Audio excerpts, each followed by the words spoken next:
Warning, it is the opinion of the Forestry Productions LLC and the Working Perspectives podcast that we should inform you that some of the language used in this recording could possibly be considered offensive. You have been warned, so if you decide to listen to the recording, then don't complain about the language.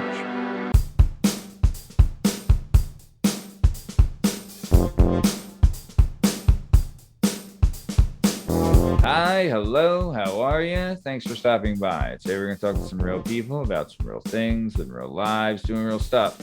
This is the Working Perspectives podcast. I'm Matt Lavelle, accompanied today by Justin Richardson, and our guest today is the one and only Molly Godfrey. JDub, how you doing, my man? I feel good. How are you? I mean, I feel great, you look great, and I think this is going to be great. Fantastic. Yeah. Well, in case you're wondering, you can find all our stuff and all our content on all podcast platforms and YouTube at Working Perspectives Podcast. You can have us on Instagram at Working Perspectives Podcast, and you can join us on the Twitter and the TikTok at Working P Pod. If you'd like to be a guest on the show, please email us at workingperspectives@gmail.com. And please just get her off my back, like and subscribe so my wife leaves me alone. All right, let's get this thing started. Let's go. It's all objective to be effective by voicing societies. Working perspective, exploring your day and how you get paid. Launching a new episode every Tuesday. Your day can transform while we inform with new episodes available on every platform. So check out our vibe and how we get live. Then do us a solid. Share and subscribe. Would you share it? Would you share it? Would you share it? Working perspectives.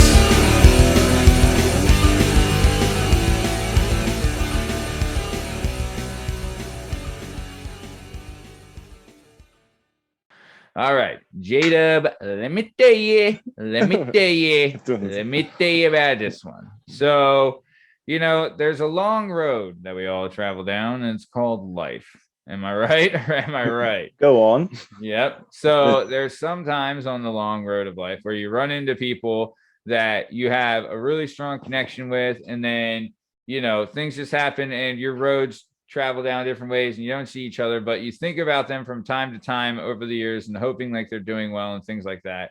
And one of the things, and one of the things like about social media, like I do fucking hate it. Like I fucking hate that I have to, the thing I hate the most about it is that I have to do it. Right. Like I hate that I have to do it. Right. Because if I didn't have to, I fucking wouldn't.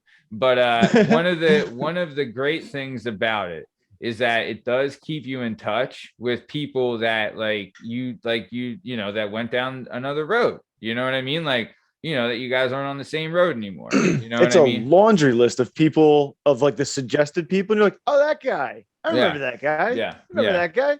No. Yeah. Dude. And one of the great things about doing the show is a chance to reconnect with people. Like I just booked a guy to be on the show. Right. And I haven't talked to him since, we were maybe freshmen in high school. Right. And I'm like super tickled to have him on because it's going to be awesome. And like I've known him since we were in like second grade.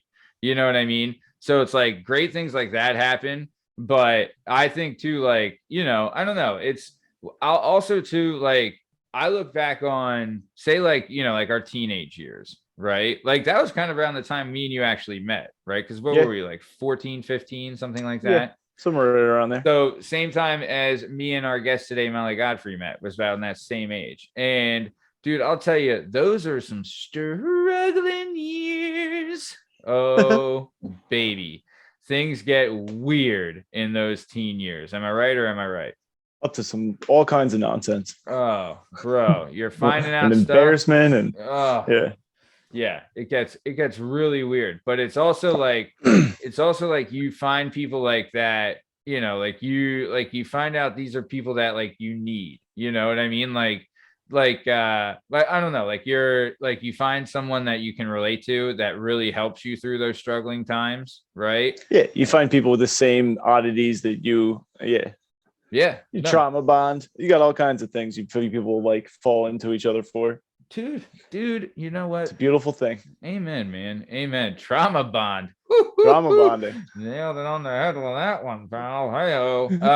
But just kidding. But either way, no. I'm super. So when I was going through, like, honestly, it was a really rough time for me. Like, my dad had just left. I would get expelled from school. I would be arrested, like all these things, but it was always like nice to have a friend that like I could talk to and relate to, and like, just like someone that like a good person that knew you had like they had your best interest at heart. You know what I mean? And that's like a rare thing, So what happened is like you're close, but then you drift apart. But then it's great, like we said, social media can bring people back together. And I'll tell you, and I said it, and I'll scream it from the fucking rooftops about this show, is that we can judge the quality of the show by the number of people that we can get to come on here, right?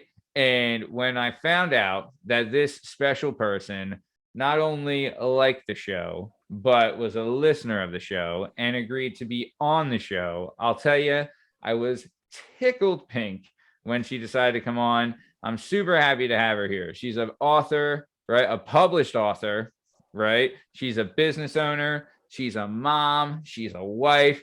And I'm super happy she could come on. And Molly, thank you for being here. And I would just like to ask, before we get started, how do you like your Cheetos? Crunchy or puffed? Crunchy. Yeah, goddamn right, crunchy. Everyone says crunchy. No one. Everyone says Who crunchy. likes a cheese puff? I like puffs. I like balls. Cheese balls. He loves the Planters cheese balls. I'm a puff boy, Yeah. Planters cheese balls are the creme de la creme of the cheese ball, family, we'll say. But yeah, Justin, no one has said puffed. No one.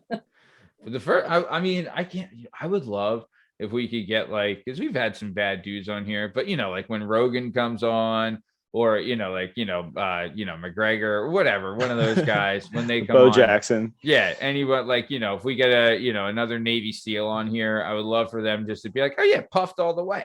Yeah, somebody cool one day is gonna agree with me. Let's hope so. Someday. Someone cool didn't agree with you today. So Molly, how are you? Thanks for coming on. How are things? Good, great, glad to be here. Glad to have you. So I want to start this off. We brought it up at the top of the show, or I brought it up. Yeah, I just brought it up, but you are a published author. So please, can we start with what's the name of the book, right? And then when did you write it and all that kind of stuff. So hit me. All right. So I'm self-published. I don't know if that matters. It doesn't. But it's called Hold On, Let Me Check. It's a memoir of obsessive compulsive disorder. Ooh. And I wrote it, so I've always journaled to help me with my thoughts and anxiety and things like that. And then I had my first son, and while I was home trying to torture myself and be off medication and be the good mom and breastfeed and do all that kind of stuff. Yep. Wasn't working. Yep. I was just going like crazy, and I decided I was going to start writing. Yeah. And next thing I knew, I started writing a book, and it was like, I didn't set out to do that. I just realized I had a lot to say. Hey. And so, like I said, I suffer from obsessive compulsive disorder, which is very misunderstood. Right. It's debilitating, or it can be debilitating. Yeah. I think people think it's very quirky and like, oh, I'm so OCD, things like that, which is infuriating. Yeah.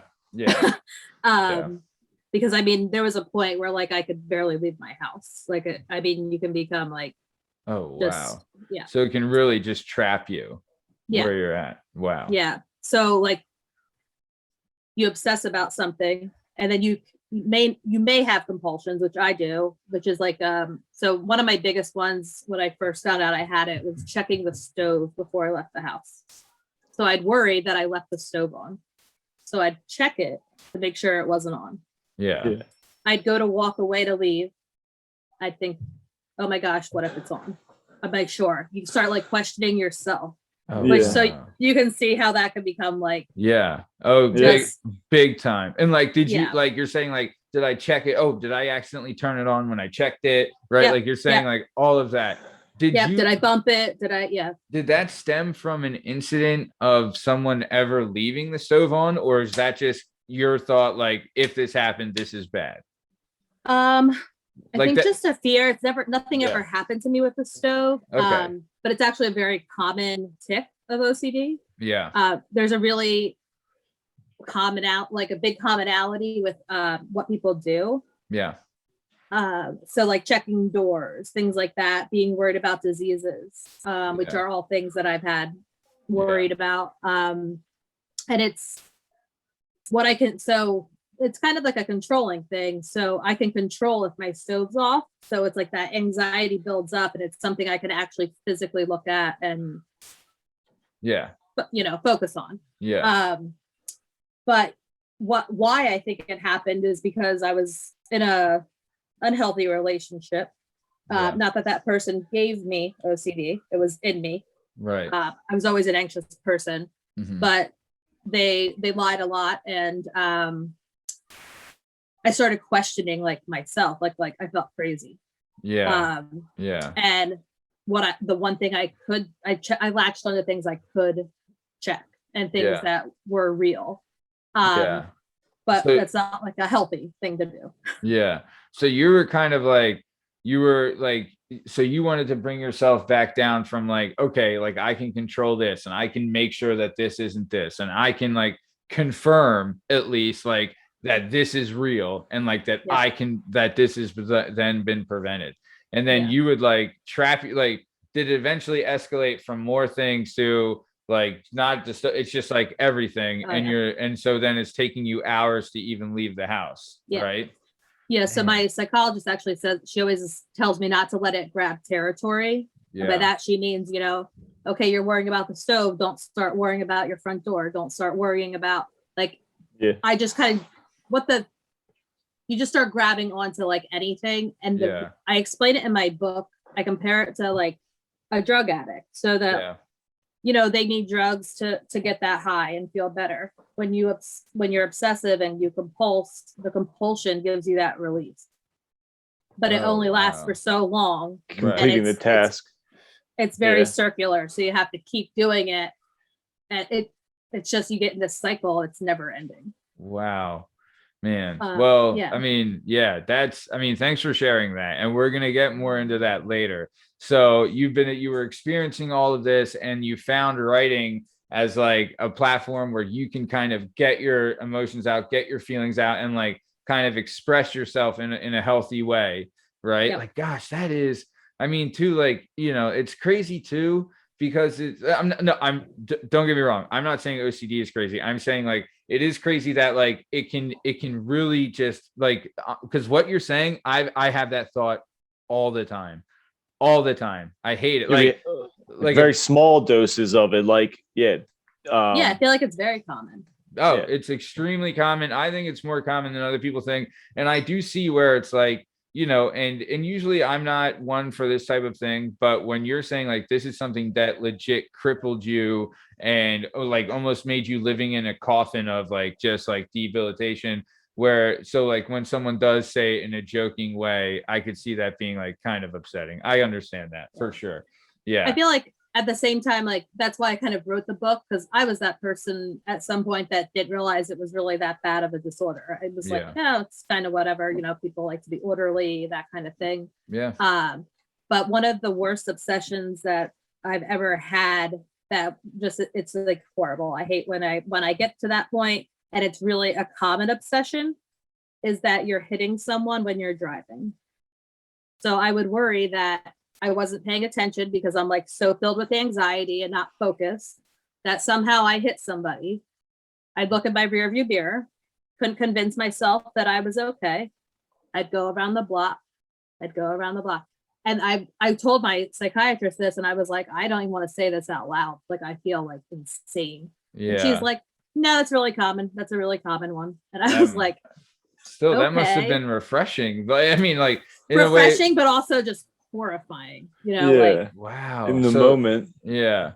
man, because you get Sheesh. legit like, because that's like you're filling yourself with like I've been in an accident. Justin, I'm assuming you have. I think we've all been in accidents Numerous. before. Yeah. So there is like you do get like an adrenaline hits you. So for you to like spark that just by your thought, like that's got to be just scary Yeah. stuff. Scary. It's awful. Yeah. Yeah. So, well, like she said, and honestly, I would suggest for everyone to read this book. It's great stuff. And, it's a great story. Also, we love like one of the good things about this platform is bringing awareness to different topics. And I think this is definitely something that people should be aware of and really get a more in-depth insight to actually what it really is, and the link for Molly's book is going to be available, or it's available on Amazon, but the link for it's going to be in the description of this episode. So I highly suggest checking it out. Really, really great stuff.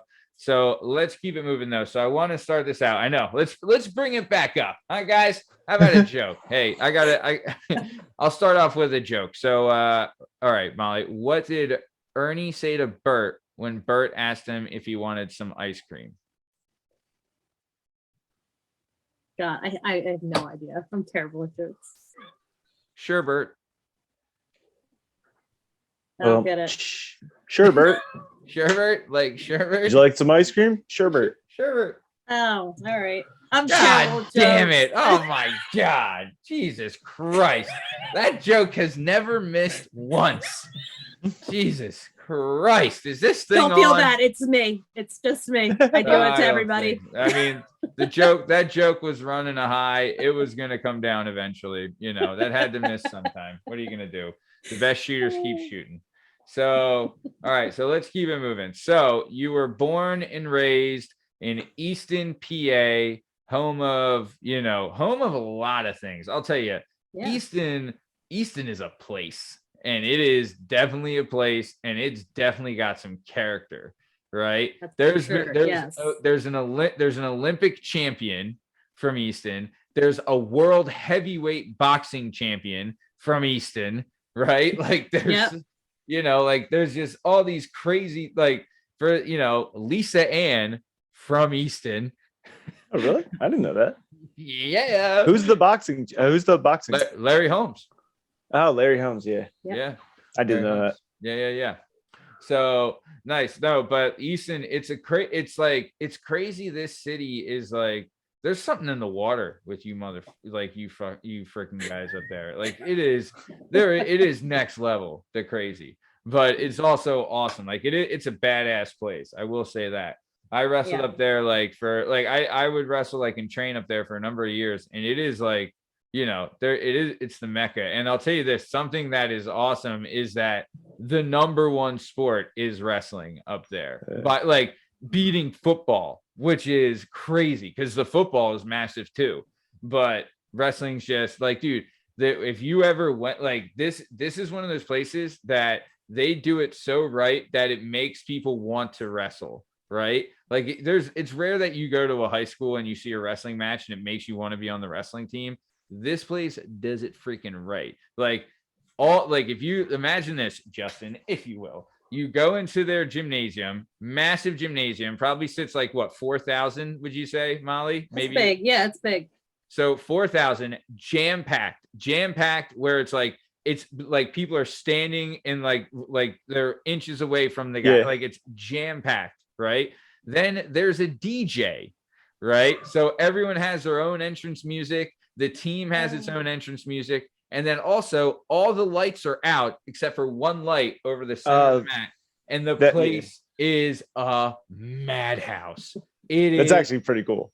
Dude, could you it's a cool way to do it. Yeah, you'd want to be on the wrestling team if the wrestling team came out hoods up, right, blaring some awesome music and an entrance. That shit, that was some of the best parts of wrestling, because you get so freaking hyped doing that. It feels like an underground fight, just a singular light in the middle, dude. You just walk, one man enters, two men enter, one man leaves. Kidding. Dude, and it's good to be the home team, and I wouldn't know, but I'm assuming it's good to be the home team in this situations, because being the away team fucking sucked.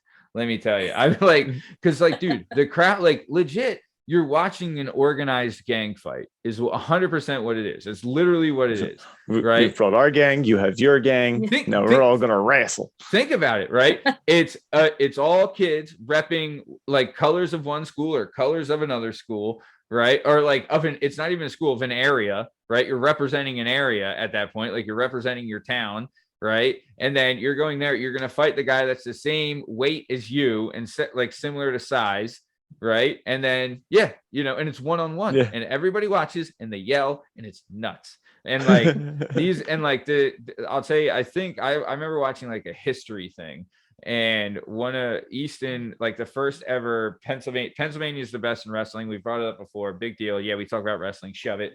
But Easton, the first ever Pennsylvania wrestling state championships, I believe Easton won 5 of the weight classes. Right, I think they won almost all of them. I forget how many were. Yeah, Easton's dominated for forever. So, we have a lot of state champs. Yeah, a ton, and you keep on having them. Yeah, like we have though. Those were the days, like what you're describing. That was my time, my era. Yeah. It's not the same. No. Do you think recruiting has really affected it? Like the way people do. I remember, I think when I was a junior, you were a sophomore. You got Easton won the state championship, and I think that you had like what 8 state place winners. Right. And that sounds about right. Yeah. And it was Chisuli, Mikey Rogers, and I think maybe Dan Brown. Dan Brown was there. Did he win or did Rizzo? He get run? I don't think that. No, I don't think. I think he was in the finals. I think he lost. Oh, and Gino. Gino. Yeah. Jake Giamoni. Lennon. But like the year they had like, so Steve Cabot is co-host of the show, former guest of the show, just, the best students around. But he is coached at he's coached wrestling at a school for 15 years. He has had, I think, like 3 kids make it to states the whole time, right? These guys had 8 people place at states in 1 year, right? 8 out of, there's 12 possible, at the time, it was 12 possible weight classes, right? So 8 out of 12, they're placing. They're fucking, you know what I mean? Like, yeah. No big deal. Deal. And NBD. And like, I think it was like 6 of them were top 3, which is even crazier. And one of them, and I'll say it, we did talk, Cabot had a story about him, but this one guy's name's Gino Fortabono, right? Yeah. A nice Irish kid, Gino Fortabono. But he has, and I'll say it till forever, the best state finals wrestling match ever. It was incredible. The way it works, Justin, because I know you're wondering, is that to get to states, right, you have to wrestle in districts, and it's the top 3 out of districts, right? 3 or 4. When Gino was there, it was the top, I think it was top 6 out of districts, and then top 3 out of regionals. Okay, so it's the top 6 guys from your weight class out of like 30. Right. So there's 30 guys in your weight class at districts, right? And the top 6 make it, right? Then you go to regionals. Then there's districts is all the high schools in your area. Correct. In our district. Yeah. In your district. And then exactly. And then you go to regionals, which is all the high schools in your region, right? Yeah. All the winners from the districts. Correct. Yes. So even better. Yeah, exactly. And it levels up. And then from there, it's top 3 make it to states, right? And then and then when you're at states, it's you go to is it like I know for high school football it's PA cut into 4, and it's all 4 quadrants, and that's the state champ. Like they take football, it's I think 2 teams, they take 3 wrestlers from each quadrant and then make a tournament. I think we have more than that region. I think you're there's right. Pretty many. I think it's 6 regions total, because I think it's 18. Yeah, because it's like there's like the Northeast, which is what we are. We're Southeast, Central, Southwest. Yeah. Because I think so. It's not cut into 4; it's cut into 6, right? Yeah. So because I think it's 18 kids per weight class, right? I think it's 18. Yeah. That sounds right. Yeah. God, I should know that. Yeah, whatever. Who cares? But either way. So top 3 make it. So like, imagine, dude, there's in your district alone, there's thousands of kids. In your region, there's so many, right, in this weight class, and 3 of them make it to state. Like Cabot placed second at regions. It was a huge deal. It's a massive deal, right? And like, there's other guys that would win it. It's, it's a big thing. But either way, so but this, Gino was at districts, makes it to the district finals, and he loses in an overtime ride out, right? Which is like Seth Lisa, right? Great wrestler, but he loses in overtime ride out to one of his biggest rivals. So Gino loses to this guy, Seth Lisa, in the district finals in an overtime ride out, which means that they went the whole match. And the winner, right? The way that you go is there's one guy on bottom, one guy on top, right? You have 30 seconds. If the guy on top holds you down, keeps you down for 30 seconds, he wins. If the guy on bottom, right, escapes, then he wins. And you have 30 seconds to do it. And it's crazy, right? Yeah. So then so they both make it out of districts, right? Then they go to regionals. Same thing happens where they both ends up in the regional finals, right? In overtime ride out again. So Gino lost in districts in the overtime ride out. He couldn't keep Seth down. Seth escaped, right? Yeah. Then in regionals, same thing where Gino was on top and he couldn't keep Seth down and Seth escaped, right? So then we make it to states, which is in the sweetest place on earth, Hershey, PA, Hershey, Pennsylvania.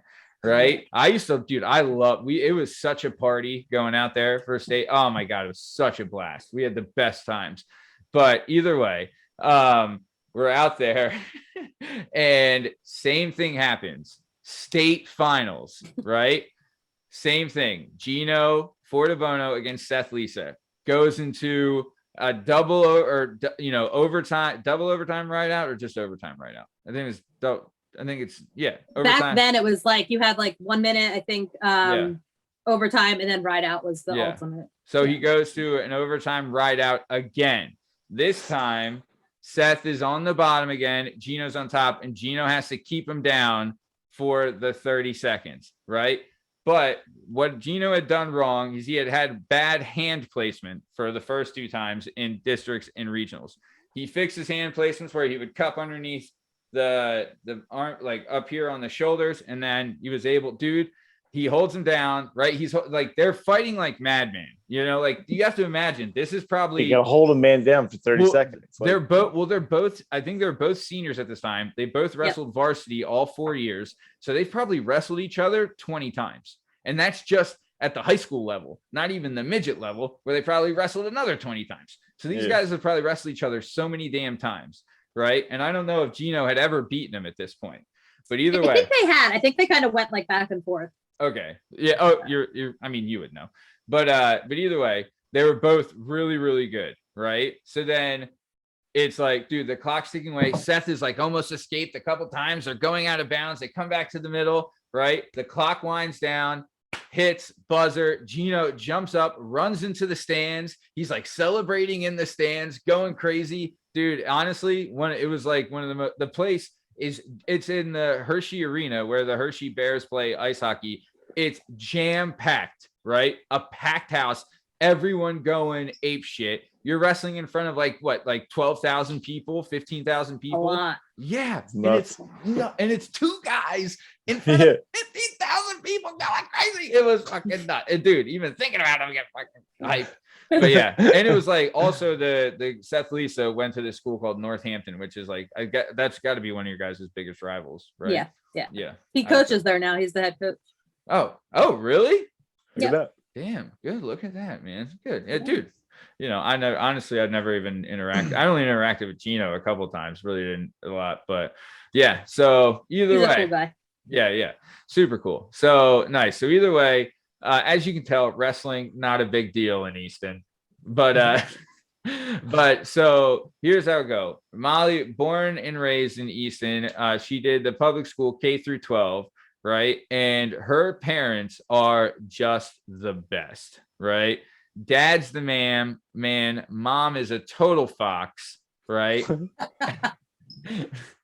All right, so I guess we have to tell the dog collar story, but of course. I mean, it's a classic.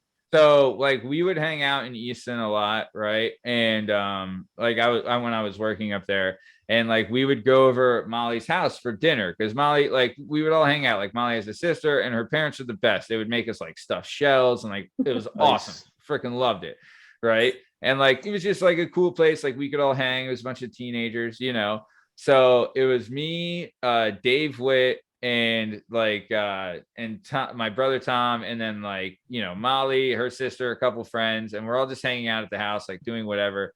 And Molly has dogs there, right? And one of the dogs was in some heat, we'll just say, was feeling the heat, right? So the dog just kept humping everybody, right? So your mom was like she was like kind of mortified. So she was like, oh my God, get the collar. We're gonna, you know, we got to put the collar on this dog to stop him from humping everybody. Right. So we got the collar, and I think like I had the buzzer, or Wit had the buzzer, or something like that. And your mom was holding it like by the thing. Right. And I was just like, I told Wit, I was like, fucking zapper. Right. And he just was like, bzz, and your mom was like, ah! You know, I thought she was getting, your mom's like the nicest lady ever, and I thought she was gonna throw us out, and I was like, oh. But yeah, no, it was the blast. But yeah, so either way, good times. Yeah, but Molly's parents are, so this is just an adorable story, and hopefully we can have them on the show one day. But from what I was, and correct me if I'm wrong, Molly, your parents, like they met in high school sweethearts, and the only way your dad and your mom could hang out is if they went to like the high school sporting events, right? Like your mom's dad was like super strict and was like, you're not allowed to go out, you can't go to the diner or whatever, you got to go hang out, you know, like whatever, you can go to the sports events and see your guy. So they would end up going to all of them, right? It was like they're going to every sporting event ever, and they kind of just kept up that tradition, right? And like wrestling is so big that they go to like I feel like they would like, because they're like, you know, like the biggest team fans, so they kind of develop a relationship with all the wrestlers on the team, you know, like because a lot of those wrestlers would go to wrestle D1 college. And then your parents go to the D1 college national championships every year as well. Every year. Yeah. So like they would go there, and then they're seeing like guys that they knew since like, you know, the midget programs. They're like, oh, hey, how are you? You know what I mean? Yeah. So, but until I got to college, I had never missed a state tournament. Oh, wow. Really? Man, I mean, it is a blast. It is fun. You know, I mean, I don't know. I don't really remember when I was, you know, a baby, but Man, so you know, my parents, so they lived across the street from each other. Right. Oh, really? I didn't know that. Yeah. Like and growing up. So my dad didn't grow up in the house that were like across the street from my mom, but he moved there when they were older. Okay. And that's, you know, everyone like in Easton, you kind of hung around your block and that kind of stuff. And that's how they met. And then, my grandfather, my mom's dad was very strict. They had to like always explain where they were going or that kind of thing. Right. And sports was their thing. So and funny fact, I met my husband and he lived across the street. Look how history repeats itself, huh? Yes. Yep. Yeah, nice. So it's crazy. So the reason we bring that up is because your parents were like at wrestling everything. So then eventually when you got to high school, you know, obviously you could have wrestled, but you chose not to. But instead, you and your sister were both the wrestling team managers, right? Yes. So I will say this. I'll tell you this. So our school was very famous, and we were all very proud that we had our wrestling managers were smoke shows, just total hot boxes, like freaking total smoke bombs. Like Louisa, fan of the show, listener of the show, Louisa Santos is one of them. Spencer was another one. Tina wasn't, like, they were all just rockets, right? So we were very much like proud of like, yeah, check us out. But also just like, you have to imagine it's these hot girls, and they're with like sweaty like, starved, just like horny teenage boys, like in singlets just all the time, like doing crazy shit. Like we were absolutely nuts. But like these girls would just like they could handle it, like because they would put us in our place, but they were just like getting just like berated nonstop of like, just hit on constantly. You know what I mean? So when Molly, how was it for you when you were a wrestling manager? Was everyone nice, or how did it Oh, go? hell no. No. Okay. There's some I still hate to this day. I feel like I've always been very strong personality and known who I am. So I never liked that being objectified, if you will. So Right, I would just mouth off. I hate it myself. I'm always just constantly objectified. Yeah. Right. My body is my own. I tell people that's my thing. My sister was definitely like way easygoing with that kind of stuff. But no, I was not like that. I feel like I more did it because I was always there anyway. Right. I mean, I just, I know wrestling and that kind of thing. It was Like, easy. I didn't care as much. But you like knew the rules too. Like you could keep score. Like, you know what I mean? Like there's a lot of like people that don't know that stuff, especially girls that are like, I don't, but I don't know how to keep score in wrestling. Statistics, all that kind of stuff. Yeah. Oh, bro, keeping score. I mean, nowadays it's like impossible keeping score. It's crazy. Just like it's also too, it's very much an evolved sport. Like there's a lot of times like it took like how long did it take football to like adapt their rules and change their rules? And some say that their rules have not changed for the better, right? They've changed for the worse. In some ways, yes, in some ways, no. Like they've taken a lot of the hitting out of it, but they've also been protecting the players more, right? Yeah, that's so it's for like practical reasons. Right. But wrestling, everything has just been to make it like crazier and more athletic and like more fast paced. Like when I was wrestling, like it took a while for what's called a stalling call, right? And a stalling call is when like if you're not shooting or doing something, they can be like, look, you're just standing there. Like you have to wrestle. Yeah, right? like go. Yeah, exactly. And they can give you a point. Now they call it like right away. You know what I mean? Like if you're not shooting like in 3 seconds, they're like, what are you doing? What are you standing here? Fucking move, What do you see? Yeah. We just here to fucking look good with a boner? Like, come on, So, but so it's, they have to keep the pressure on them, we'll say. But then that just means like the evolution of the sport itself. It's almost like, dude, it's crazy where it's like you have to be like a yoga, you have to do yoga, you have to be in gymnastics. Then you also have to be a break dancer, right? Like all this stuff you need just to wrestle. And also you have to be like super strong and have a gas. As a weightlifter. Yeah. You have to be like a runner, endurance. You need endurance. Oh, the cardio needed is just, it fucking keeps me up at night. But so either way, you would start working there. And then your mom, right? Your mom has run a dog kennel your whole life, right? Cool. So, yeah. Since like, I think I was in 2nd or 3rd grade when she bought it. So yeah, like 7 or 8. Okay. Nice. Yeah. So most. Yeah. So what went on at the dog kennel? Like, and me and Justin have an outsider's perspective, like, oh, you get to hang out with puppies all day. I'm assuming that's not what's going on. So give us the skinny. Like what's a day in the life at the kennel like? Yeah. A lot of dog shit. Picking up poopers? A lot of poop. Oh, a lot of poop. Man. So basically there's like 27 kennels that they have. In the summer months it's like packed the whole time. You basically go and feed them, take care of them. Would you develop like an attachment with any of them, or you're just like, if this fucking guy shits here again, I'm gonna beat the fucking hell out, I feel like for the most part, I loved all of them. I actually have adopted one that was at our kennel. So I'd say I formed an attachment. He needed a home, and sucker. I brought him home. Yeah. What kind of dog is it? It's a Greater Swiss Mountain Dog. Oof. So Bernese Mountain Dogs. Yeah. Yeah. Wait, aren't those like huge? You know what Beethoven was? Yeah. Beethoven's a Saint Bernard, but they're Bernese Yeah, are get like it, get it right. Just come that. on. God. But I have 2 Newfoundlands also, which Oh. are like St. Bernards. So Okay. Wait, yeah. so you have 3 dogs? Huge. 3 huge animals in our house. Yeah. Wow. Jesus. It's a circus. It's a circus. Whoosh. Plus you have 2 boys. God bless you. Yeah. Nice. Yeah. Yikes.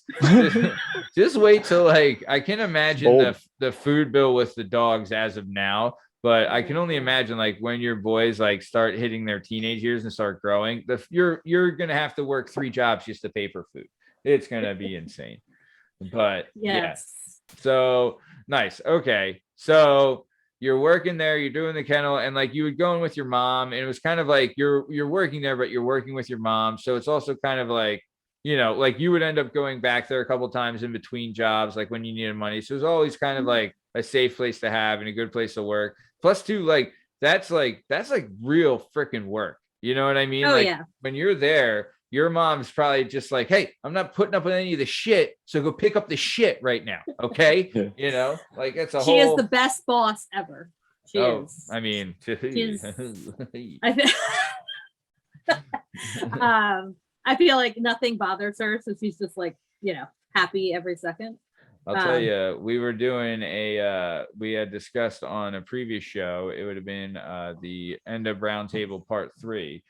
We discussed on doing a calendar of hot moms for the Working Perspectives podcast, and Rachel O'Sealis's mom would be on there. But I'll tell you what, old Mama Potter, she'd make month June. I'll tell you that. I'll tell you that.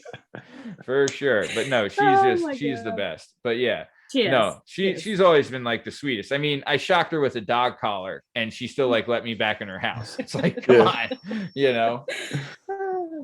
Yep. No, nothing ever really bothers her. So yeah, no, it was wonderful working for her. There's something like just relaxed about working for your family business and not having someone watch over you. And Yeah. Yeah. And just kind of being like, knowing like, hey, if I just do my job, it's fine, kind of thing. Yeah. Those are honestly probably those are the most successful businesses anyway. Is it? And your mom's, it's still going, right? Yeah. She Nice. actually, she's worked at an animal hospital since she was graduated from high school. So this year was just 50 years that she's been there. What? Yeah. Your mom graduated high school 50 years ago? God. Long. Well, yeah. Yeah, she's 69. She'll be 69. She doesn't look a day over 30. Nice. Let me tell you. But nice. So, okay. So let's keep it moving. So you would work there. You would work a couple other places, right? But then like, after there, when you were in college, where were you working when you were in college? I worked for an OBGYN, caring for women. Okay. And you would be there for a while, but before you were there, you waitressed a little bit too, right? Oh yeah, that was a nightmare job from hell. I think I made it a month. A month? What was the place you worked at? Do you remember Marici's? I remember. I didn't go, but I know what you're talking about. Yeah. I was a waitress there, and one of the owners was just so nasty. I was like, no, I'm not doing it. I had to pick up a lot of poop there too. A lot of poop. Yeah. There is like, I mean, I will say this: there is a lot of machismo rolling around Easton. A whole lot of machismo. But yeah. Yes. So nice. But okay. So then when you're there, right? So you do this waitress thing, doesn't work. Then you head to college, right? And like you would work for a couple wrestling organizations. One of them, your sister still works at. Shout out Matty, big fan. But it's the NHSCA. So it's the National High School Coaches Association. Is that right? So what's going on there? What is this place? So they're a nonprofit organization for high school athletes. They do more than wrestling, but wrestling is like one of their biggest sports. So they make tournaments. They have tournaments throughout the year. They're known for high school nationals, which is like this massive tournament that happens every year in Virginia Beach. Okay. And then they have like dual meets down, like dual tournaments also. But Matty actually like puts together some of the tournaments. So yeah, she's still into wrestling, Cool. Hey, never good for left. her. So either way, so you work there for a cup of coffee, right? And then you would leave there. And this is when you were started at the OBGYN. So so you, from like what I understand, the OCD really kind of started in college. Like, well, you've always had it, but like it kind of ramped up while you were in college. Is that right? Yeah. So my junior year of college, I don't know what you want to call it, but I was like having a break basically. I felt something was so wrong with me. And I remember my sister was at Drexel and I called her, and one of my biggest fears has always been contracting a incurable disease. So AIDS, cancers, something, not that you, I will, but you get what I mean. I will say I am also afraid of that. Justin, you in that book? Yeah. I'd prefer not to, contract any of those. If I had to choose, I wouldn't want to not cure. Yeah. So Yes. okay. So that was one of my biggest fears was, and I think that stemmed from having a unhealthy relationship, and I felt like I couldn't trust them. So I was like, Okay. what if I have AIDS? That's where that came from, that mentality. And I remember calling my sister at college, and I was just like having a panic attack on the phone and like crying. She could barely understand me. Yeah. And she came home from college that weekend and made me go to my counseling center because I was just not okay. Yeah. And that's when I found out that I had OCD, which really explained a lot. Sure. And started seeing a psychologist. Mhm. And that was the beginning of like knowing. Would you say you were like, when they said like, you might have OCD, you're like, you know what, makes sense, right? You were, yeah. What you guys are saying, it's really checking a lot of boxes. Yeah, that's here. exactly what I have. Yes. Yeah. So, okay. Well, honestly, I mean, that had to be like part of like, as far as someone that has OCD, figuring out that you have OCD has to be good, right? Like that's kind of like, that's, you get kind of a, like part of the release there of like, hey, we've checked it off, right? Yeah.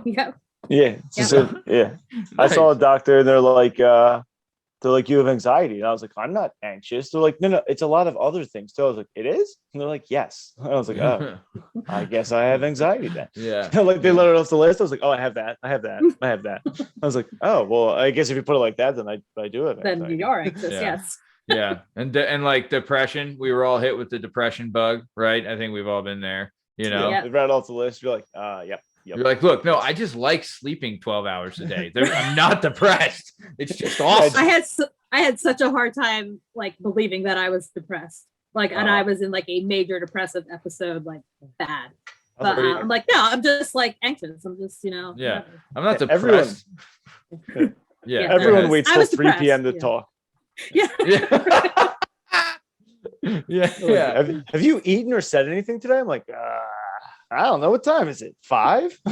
Yeah. No, dude, and there's a lot of outlying factors. I know, Justin, you worked nights for a long time. Did that have something to do with that, you think, like depression?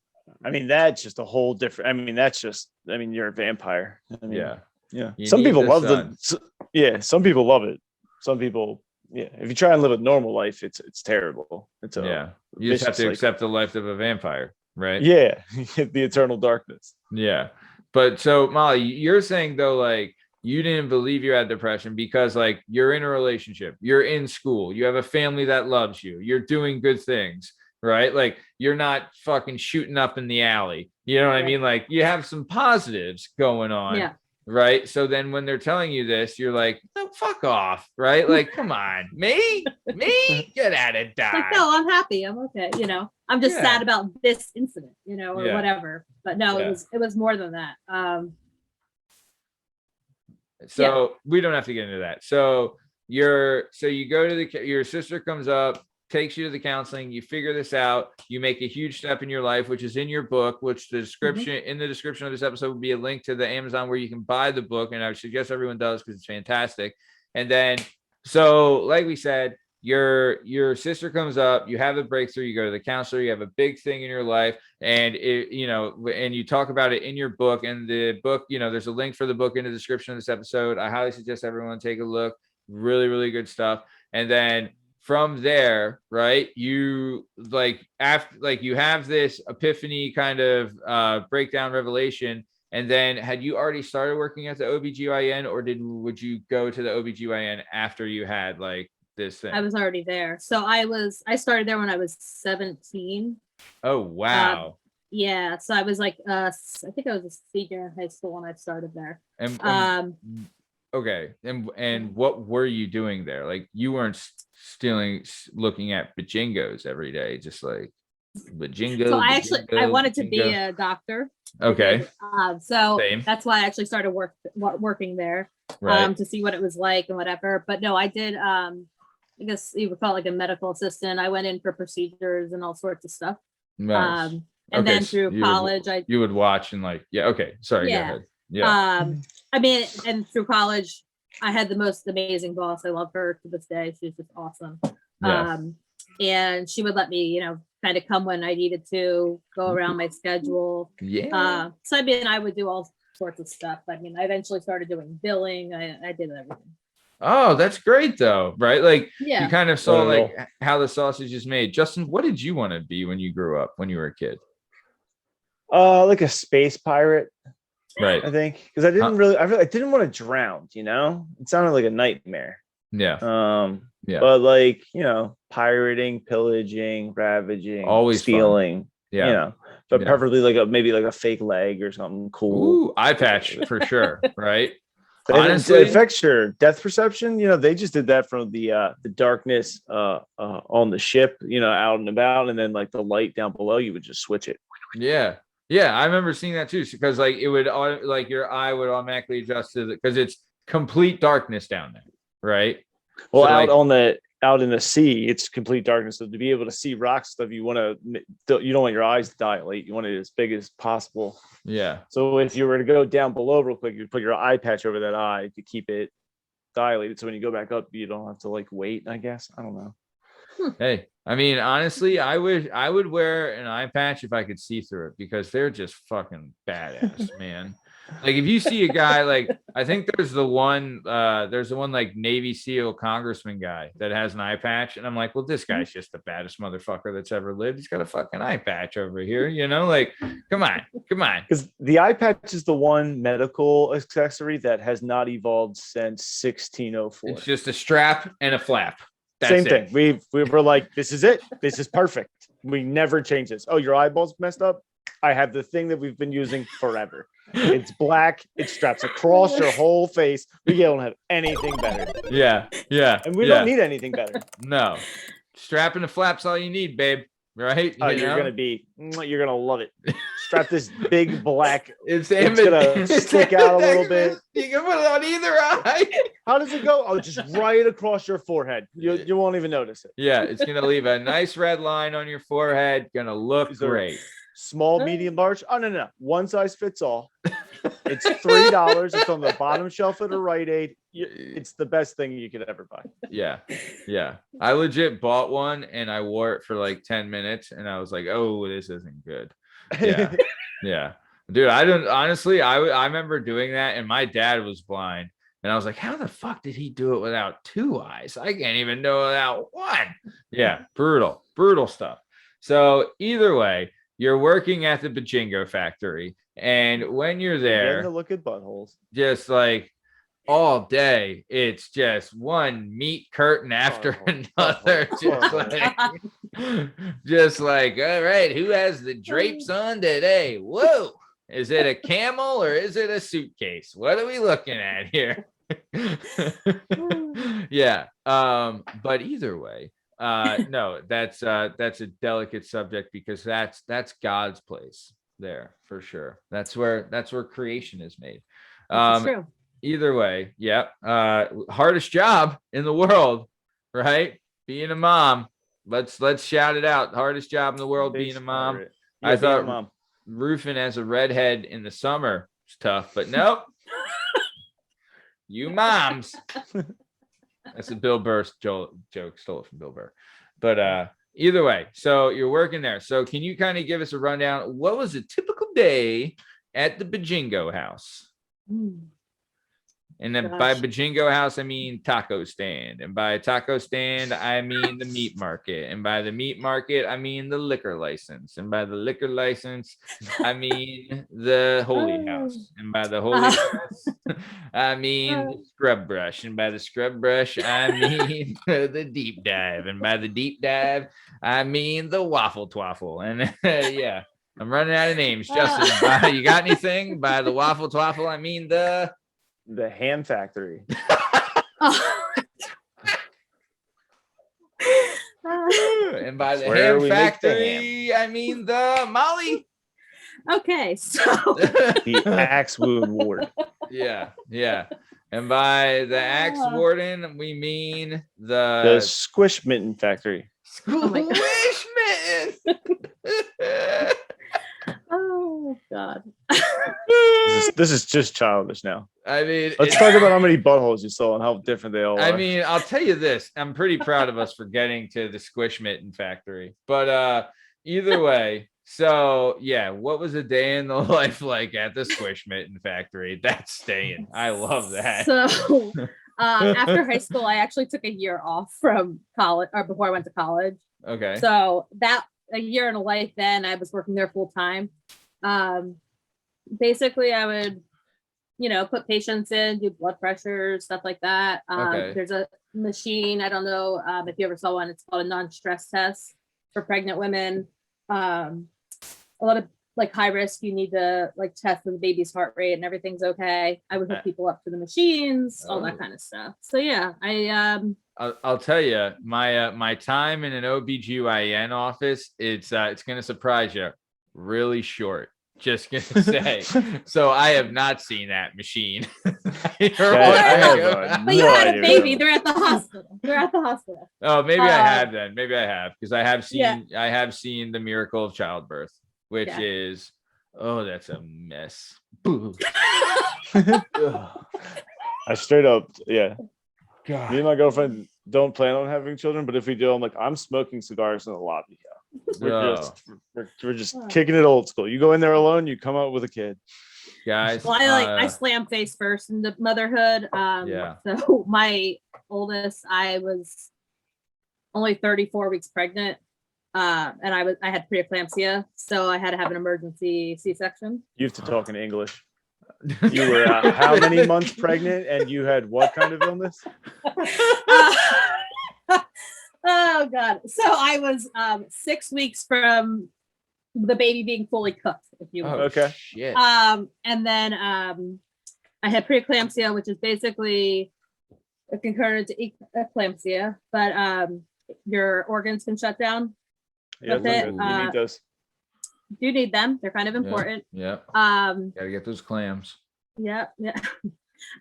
So my doctor, luckily I had worked for her forever, so she was wonderful. And the clam bank. God damn it. I knew we missed one.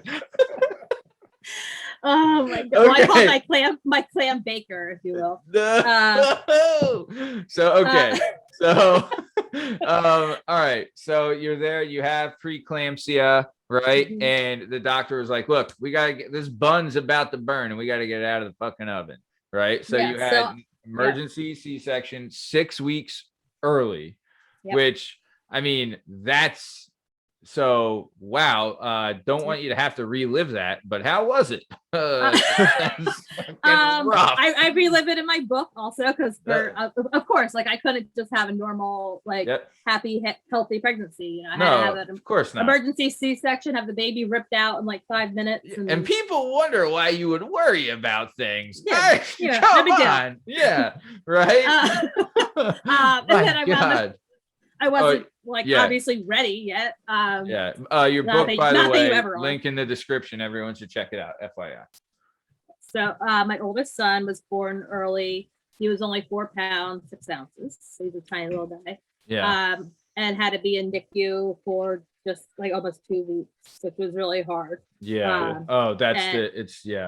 Yeah. And he actually had his lungs weren't all the way developed, so that's the biggest The lungs are the Yeah. last thing to develop. Yeah. So he had to have a emergency surgery on his lungs. He had a pneumothorax, which I found out that so I'm in the hospital, right? My blood pressure is really high with preeclampsia.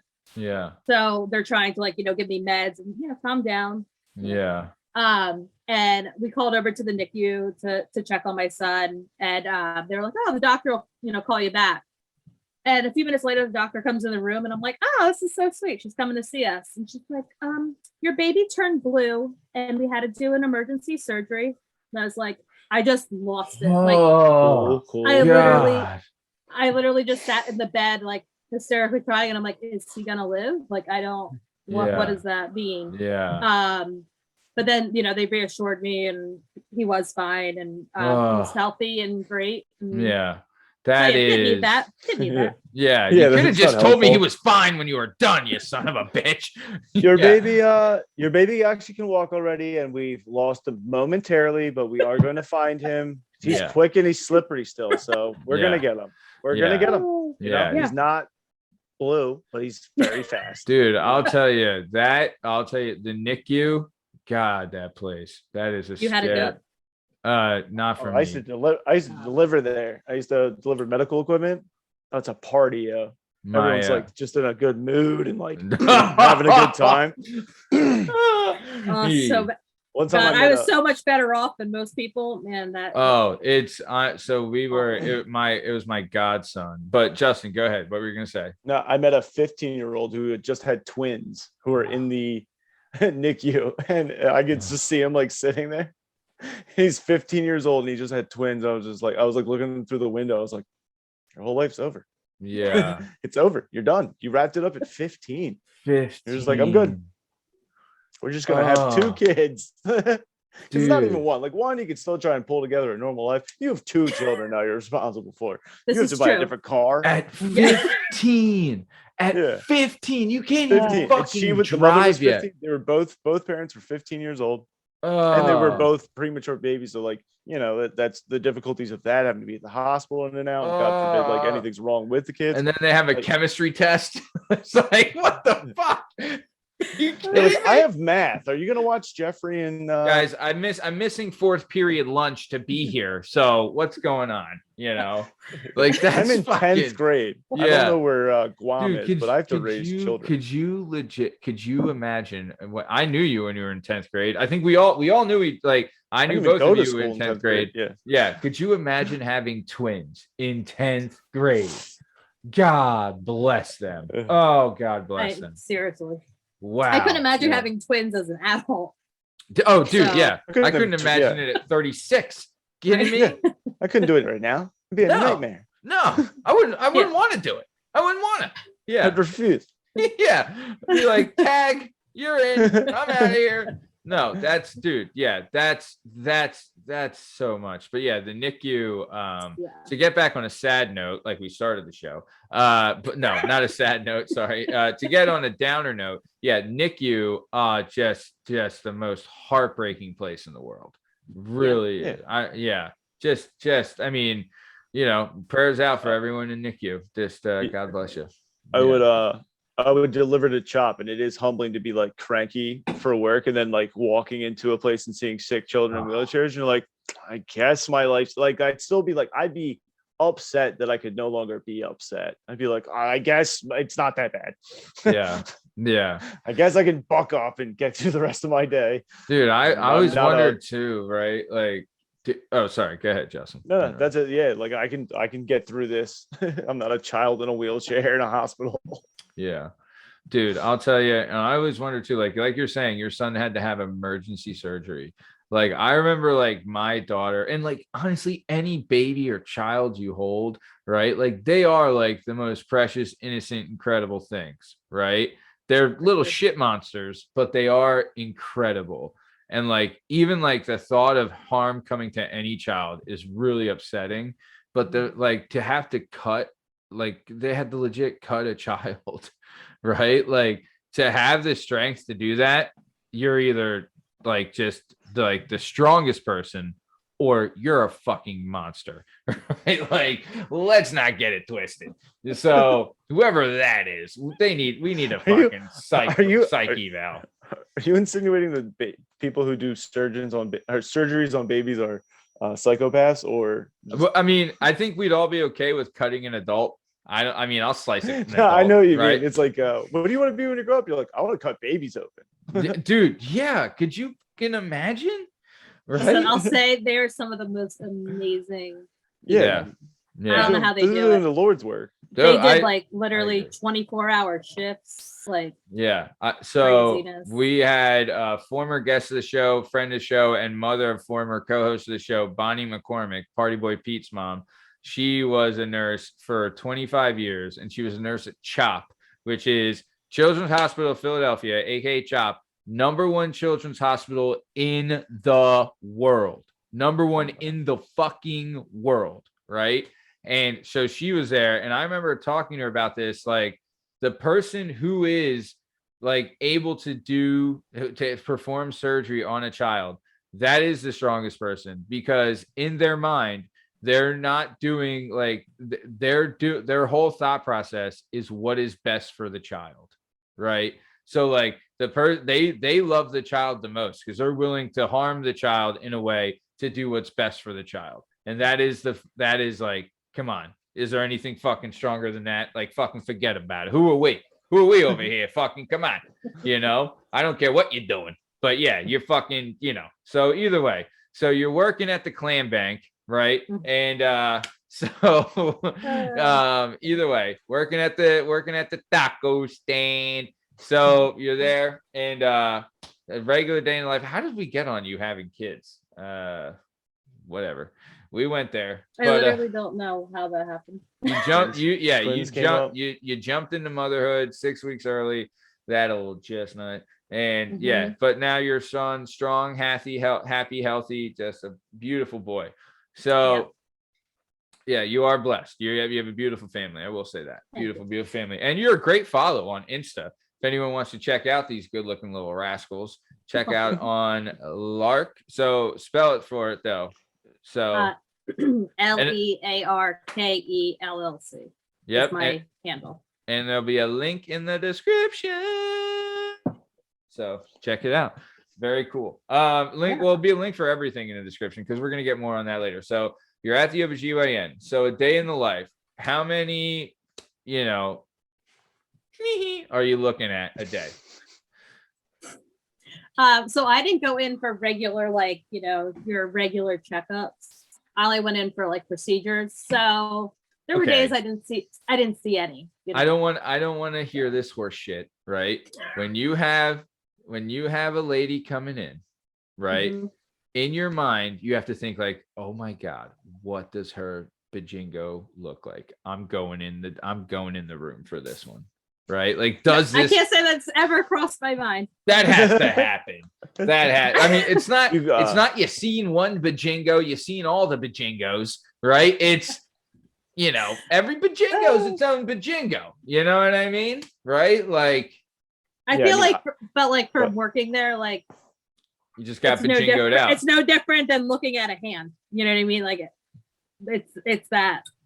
Yeah, but like, I mean, obviously you keep like track of like a top 3 like horror shows you've seen. Like, please explain them in detail from worst the ones you've ever seen. Yeah, it was the nightmare before Christmas with a lot of these. I'll tell you.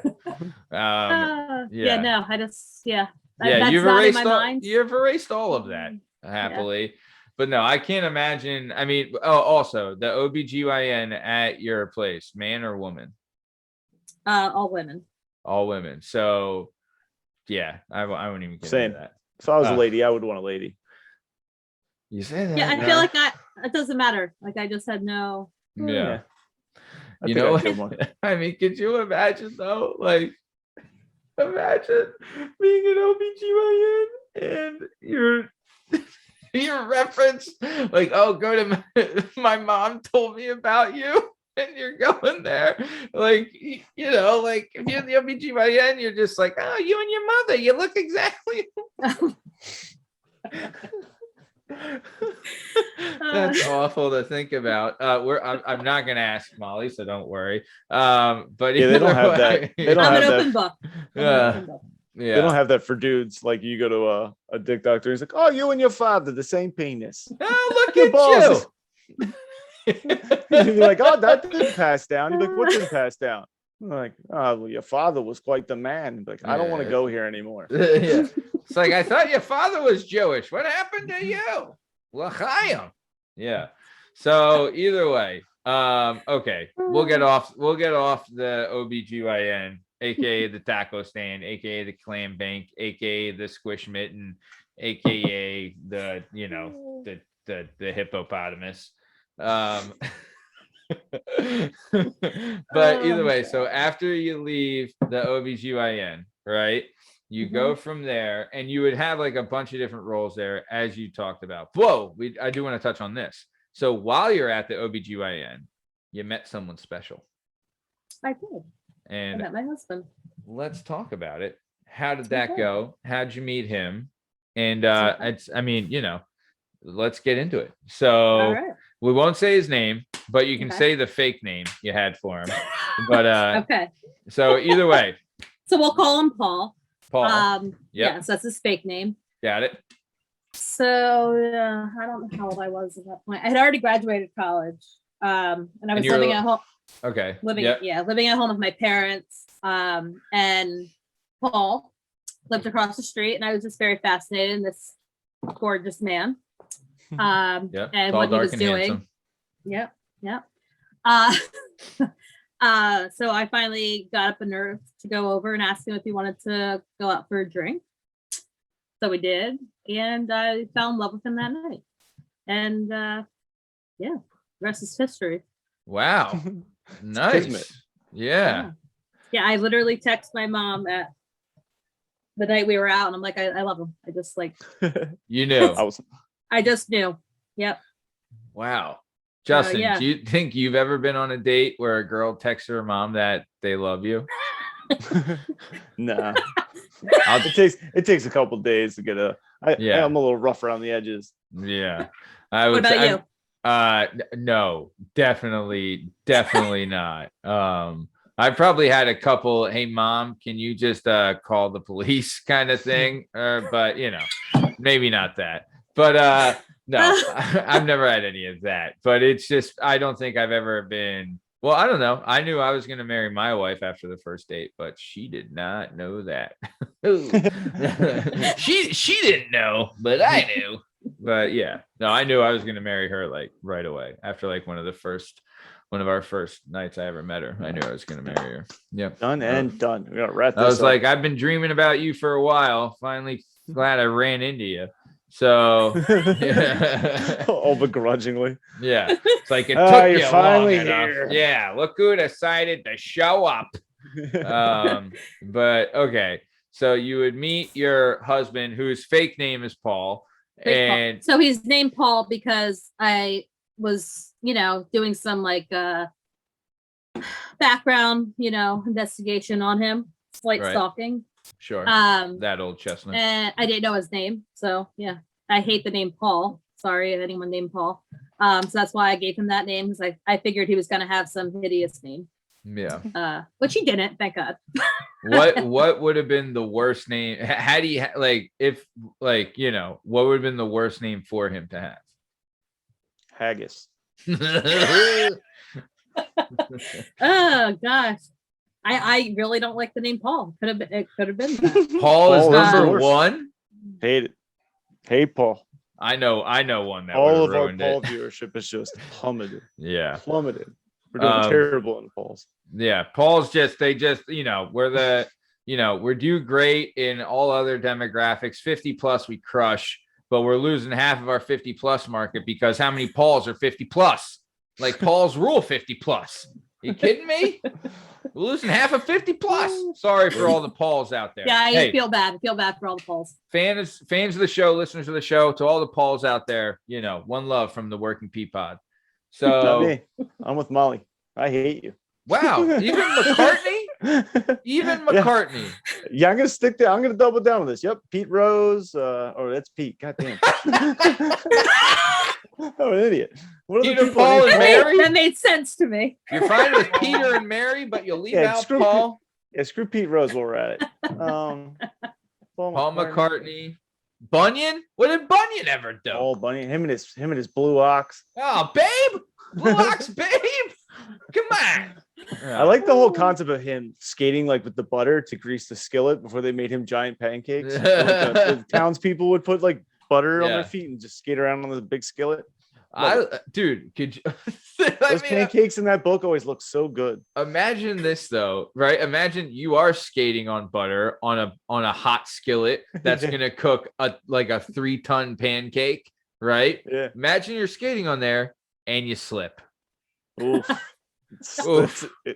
It's you're getting it's gonna be a Well, baked clam. Tell you that. Yeah, exactly. Screw Paul Bunyan. They bring him his pancake. It's only 5 townspeople in this one, Paul. Yeah. No, dude, I did love the Paul Bunyans. They should do a Paul Bunyan movie. I know they did. They did like Patrick Swayze. Shout out, former fan of the show, listener show, One Love, Patrick Swayze. But they did do a movie where it was called like Folk Tales or something. I don't know. Where they did Tall Tales, I think it was called. But they had like Pecos Bill, Paul Bunyan, and John Henry, right? Like all those American folklore. Yeah. They had like a movie. I think Oliver Platt played Paul Bunyan. Big fan of Oliver Platt, fan of the show, listener to the show. But yeah, so either way, I wish they would do that movie right. Get Paul Bunyan done and do it right. Flapjacks, Right. flannel, blue oxes. Let's fucking go. All right. So either way, you meet your husband, you're working at the clam bank, right? You're working at the Squishy Mitten factory. You Mhm. leave there, right? And then you would go to the Easton Animal Hospital as a receptionist. How did Yes. that go? Not well. Not well. Okay. Not well. Can you give us a skinny as to what's going down? So I still work for my mom at this point, Sure. which was like wonderful to have that. She was like your Um, safety, right? Yeah, she was my safety net. Yeah. Your fallback. Yeah. And I just went to the animal hospital to just make some extra money. Yeah. It was just like not a happy place to be. I feel like Just you're meh about it. I was basically miserable. I was like, I only worked on Tuesdays and Wednesdays, and I just like, oh my God, the dread I had. Like, yeah. ugh. You're like, look, I'll go back to staring at 50 Bojingos and 40 assholes a day before I come back to this place. All right. Get your shit together. I Was think it the I people? only, Was it the animals? no, I love animals. Yeah. Definitely some of the people. Yeah. Shout out. Like this one cat's just such a dick. If I gotta Yeah. see him Such one an more asshole. time. If I have to put milk in this fucking asshole saucer one more time, I'm telling you, if this guy there doesn't definitely- wipe his feet after the litter box, ooh. There definitely was some amazing people, but yeah, I feel like it only takes one bad one to ruin the. One Yeah. apple to ruin the bunch. Yeah, ain't that the truth? Ain't that the truth? So Yep. yeah, I think I was there for like, I don't even think I was there 2 years. Oh wow, you made it that long, huh? Oh yeah, I mean, I sucked it up and was miserable. Yeah. It's the same place my mom's worked forever, so Oh. I felt like that. I You- didn't want to you didn't want disappoint to. her. Yeah. You Or, didn't like, want you to know, run to and get- gun on your mom. Yeah, because it was her Yeah. reputation too. Yeah, and So I've you- known the owners forever, and I was just like, I love them. They're amazing. I Oh, love, wow. So, some of well- the doctors. So it's just like a couple people kind of ruined it for you. Did you tell your mom, and was she just like, don't worry about it, kind of thing, or what? Well, I feel like my mom lets everything just roll off of her. I mean, hot but no, people I- do that. I don't. I wish I had that, and thank God I wish I had Don't that. we all? Talib.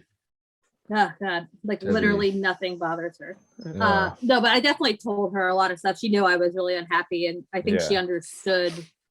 I know she understood why, like a lot of the issues and stuff. Yeah. Yeah. So I just told her, I'm like, I just can't do this. Yeah. I'm quitting, and she was like, yeah, it's fine. Yeah.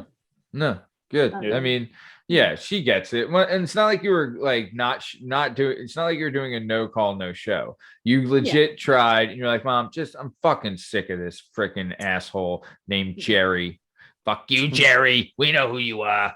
But no, you were just sick of the BS and you're like, all right, I'm done. And your mom's like, all right, see you later, honey. I'm going to make some stuffed shells tonight. So either way, so let's keep it moving, right? So after you leave here, is this when you had like the downtime and like that's when you did the book or? So I left there in 2014, I think. Okay. I didn't have my oldest son until 2017. Got it. So that's when I started writing the book. So like those like in between years, I worked for my mom. Yeah. And yeah, I feel like I just and you had the hardest job in the world. You were a mother. Let's not forget this. Okay. This is true. The hardest job in the world. The world. It's the hardest job. I'm telling you.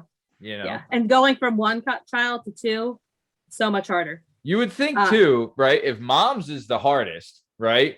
Is dad's even in the top 10? No, it's not. It's not even the top 1,000, right? Apparently being a dad's not tough at all. I'll tell you this, toughest part of being a dad is dealing with your fucking crazy mother of your child. I'll tell you that. Toughest part of being a fucking dad, ask any fucking dad out there. It ain't the kid. It ain't the fucking kid. I'll tell you that. Tell you that for free. Fucking yeah. Except me, of course. Yeah. Paul is definitely shaking his head no when I'm saying that. Yeah. Oh yeah. Yeah. Paul, one love, buddy. I know your pain.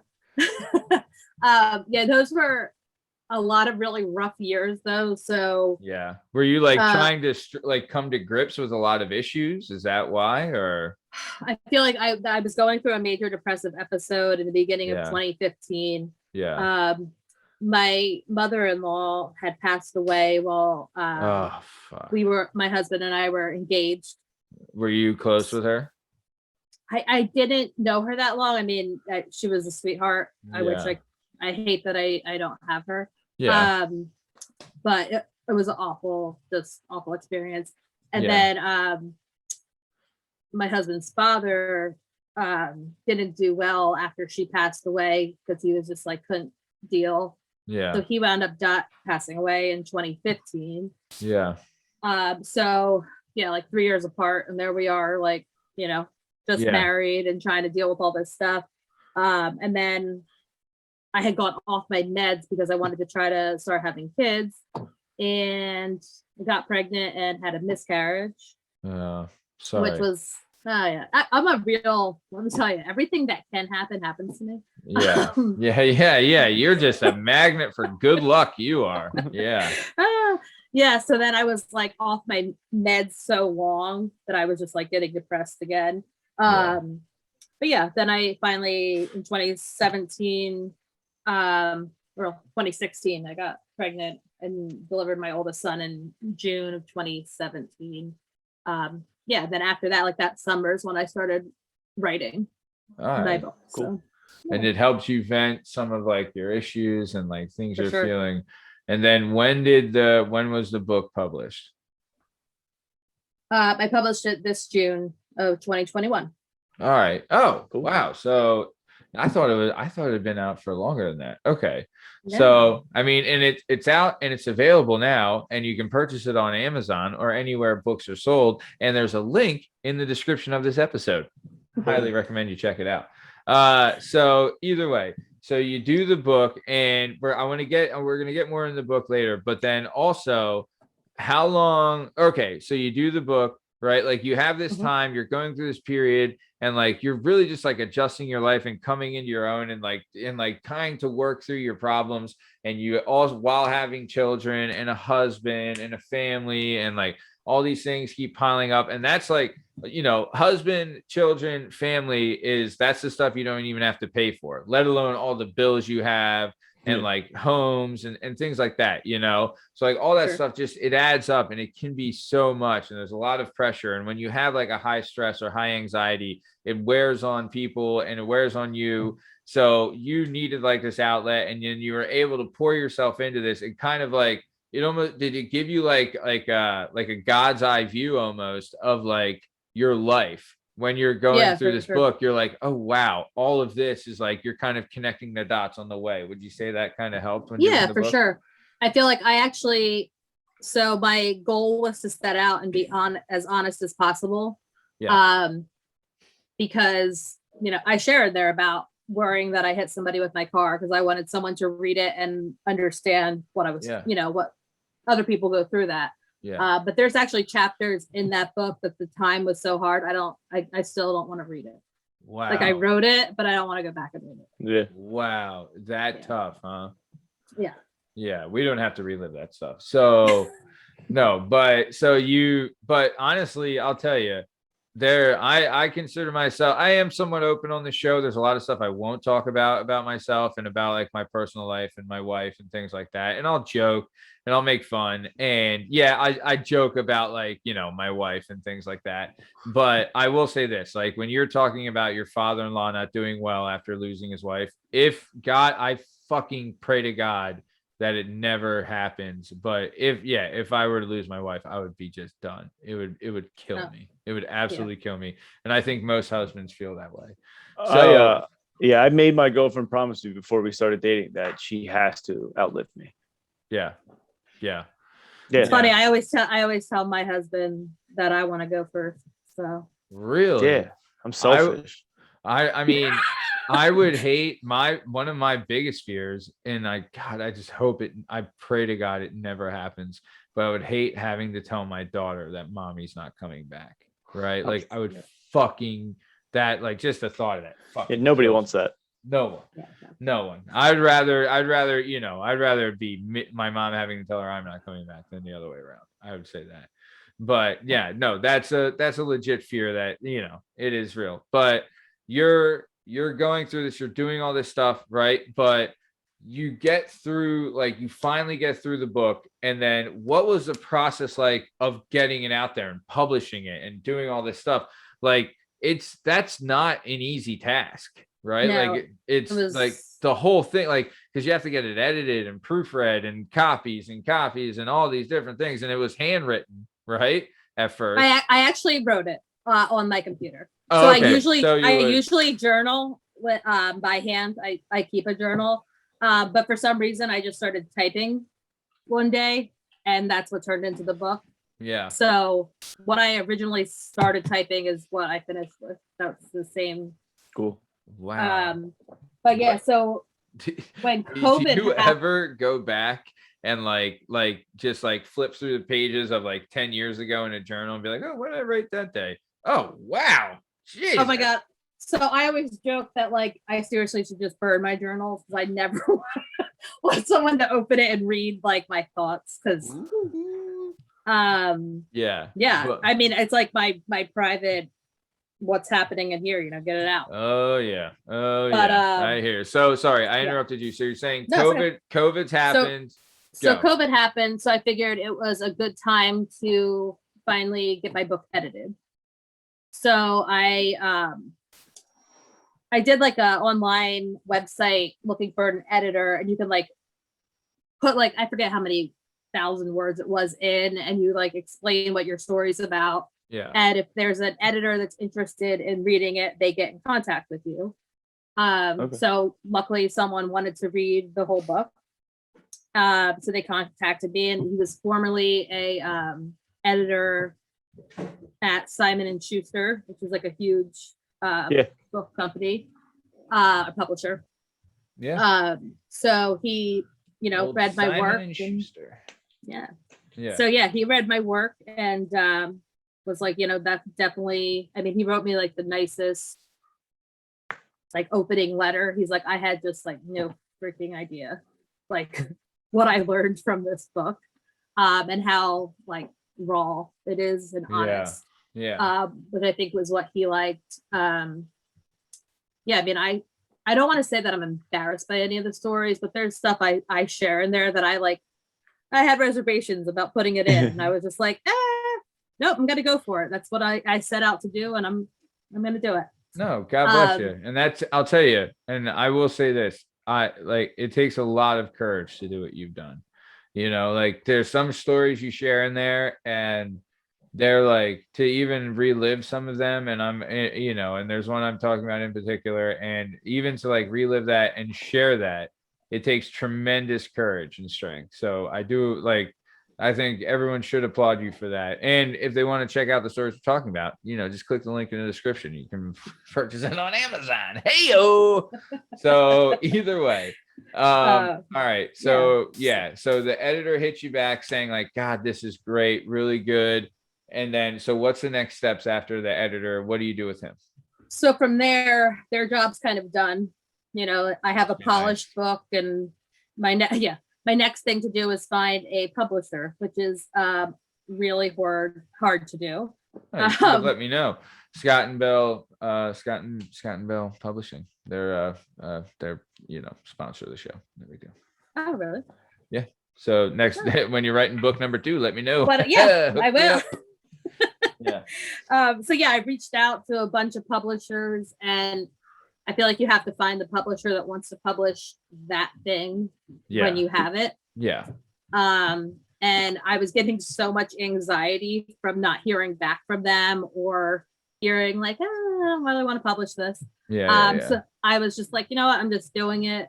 I had my my psychologist, who I've seen since college, she had read the entire manuscript, and she was just like, holy crap, like I feel like I learned more about you just reading this. Oh, that's great. And actually, my husband said that too. He's like, I feel like I know you better, like, because I can verbalize it, in words. Yeah.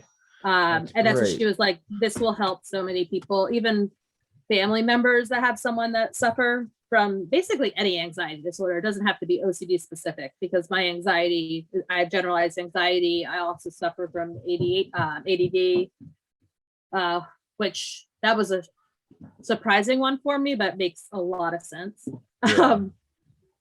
Yeah. I feel like it's a really good resource. I live by Lafayette College, so I went to the counseling center there and talked to the head of the counseling center. They have one of my copies there is like a reference for students if they come in, that they could read that. Yeah, it's awesome. Man, that's awesome. Yeah. I'll tell you too, like, it's I'm happy that you didn't like let the publishers, like, because they can fuck off, right? Like, they don't get to determine like how, like, because your book's incredible, and you legit put your heart and soul into this book. Like, you're like pouring out onto these pages, and it's like, for them, they're just lazy, like, if anyone were to take a look at that, they'd realize like, no, we need to get this out here, and we should do this not only because it's good, but it is because it's the right thing to do, and it's fucking good, right? Like, just when this is on HBO in a couple of years, then you can tell the publishers to fucking right there, because that honestly, I feel like it's an easy read. I feel like people have said to me, I've read it, in one day, I couldn't stop reading it. Yeah. I'm very, very dry, sarcastic humor. So that's definitely in there a lot, because that's Get how I out deal of with here. You Yeah. No. I know, it's shocking. Give me a break. The owner of the clam bank? Come on. Yeah. Dodge. Yeah. But yeah, so I feel like it's, there's definitely sad stuff and, hard to read stuff, but I feel like there's stuff that, like, I still read it and laugh out loud, like, think like that someone's reading that. Yeah. I actually like put that in there. Yeah. And everything's like, it is 100% true. Yeah.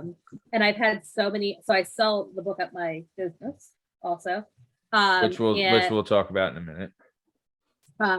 I've had so many people reach out to me, mostly privately, just to tell me how much, like, it meant to them to have someone share something so real. Yeah. And how much it helped them, like, think they weren't crazy, Yeah. It's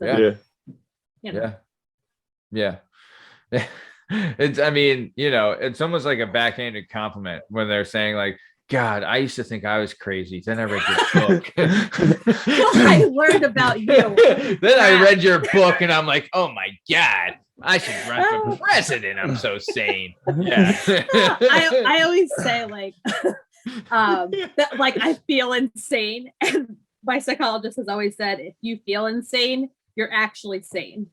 If you're insane, you don't think you're insane. True. So True. yeah, that's a good thing, I guess. I mean, I'm saying true, like, because I'm not insane at all. Like, guys, right? Right? No? Okay. But I feel like I talk about it in my book too. Like sometimes it's really hard to look at yourself and think like you get so caught up in that, like, oh my God, I'm so down and nothing's like good or whatever. But like, I made it through college. I got my degree. I did things I wanted to do. And, anyone can do it. You just have to. You just got to want to do it. Gotta do it. Yeah.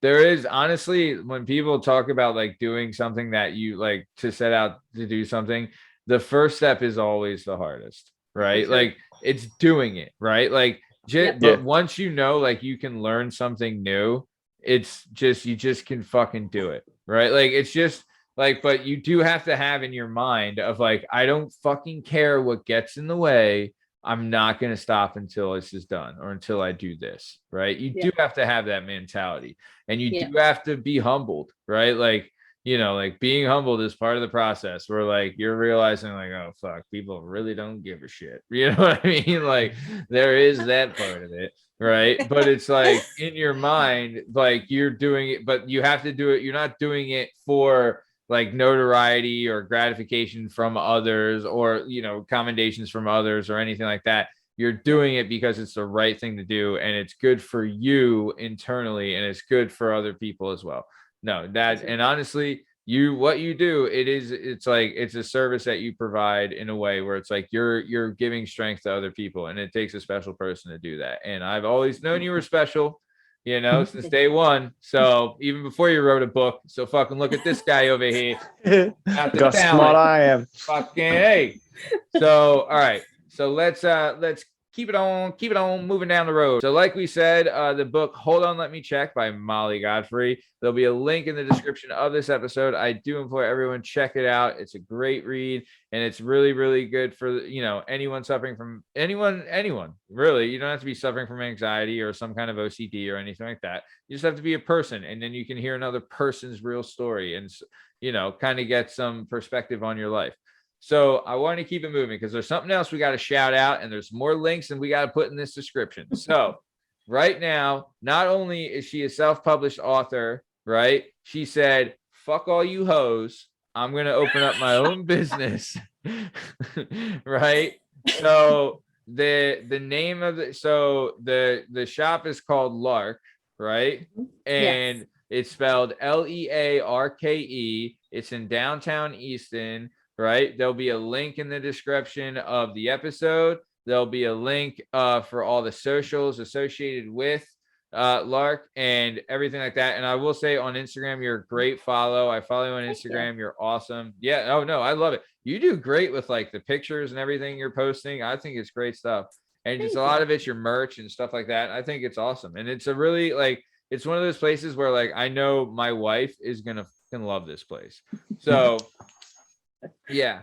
So no, send her my way. Oh, hey, please. I'm not that rich, so maybe not. How do you spell it again? Spell it again. L-A what? Learke. Learke. So let's get this. So what Found was it. Yep. What was the inspiration for this, right? How did it come about? How did you start it? And what are you doing there? So give us the rundown. All right. So I feel like, for a long while, I always wanted to have a business of my own. Yeah. That's changed over the years from wanting a cafe to a store like I have. I just basically knew I wanted to work for myself because I hate working for somebody else. Do you think that came from like also like seeing your mom be a boss ass bitch, just like running shit with the doggy kennel, right? Like, do you think like that has something to do with it?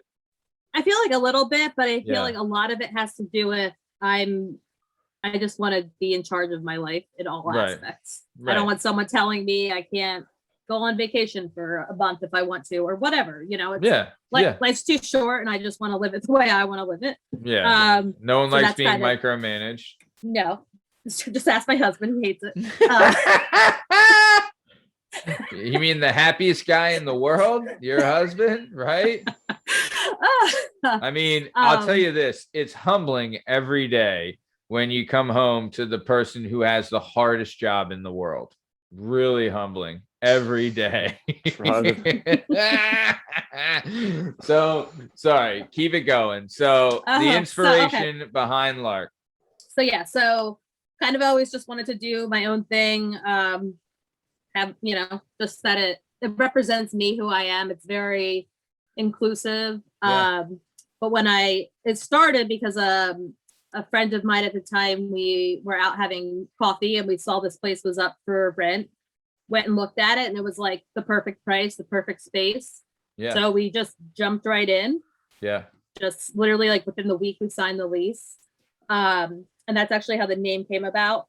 Everyone asks me about the name. I get all sorts of people literally call me and they're like, "How do you say this?" Like they're having a fight over it.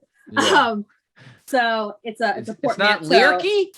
Learke. I get that a lot. Yeah. But it's a portmanteau of my children's names and my former business partner's son. No. So that's why it's spelled that way. Yeah. So And did you say portmanteau? Yeah, I was gonna say not me, but like for everyone else, like what's a portmanteau? Like is that the cheese that has olives in it? Yeah. Oh yeah. No, Yeah, it's pretty sure the, that's it's what that the it's the little orange thing inside the olive, right?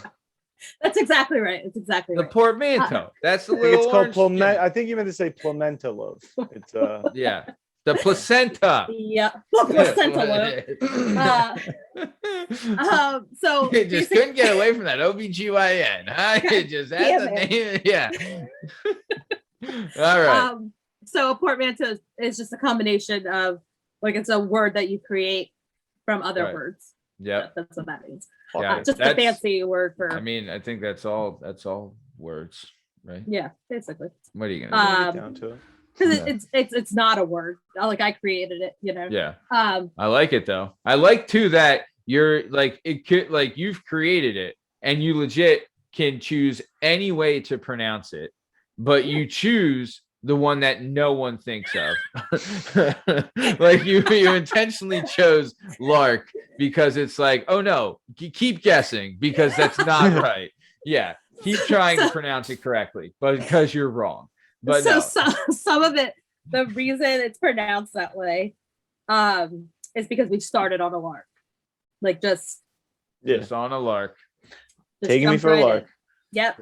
Don't. Yep. So that's why it's pronounced that way. All right. But I lark it. oh my god, I want to use that as like my slogan. I'm just gonna shuffle out. I'm gonna go, guys. Oh man. God. God damn. God damn, you son of you fucking hound dog, you fucking slaying son of a bitch, you motherfucker, you. I'm fucking Joe Pesci in you right now with you, motherfucker. That was fucking great. That was absolutely, classic. that's Love some that. of your best work. I'll say it right now. You fucking strunza.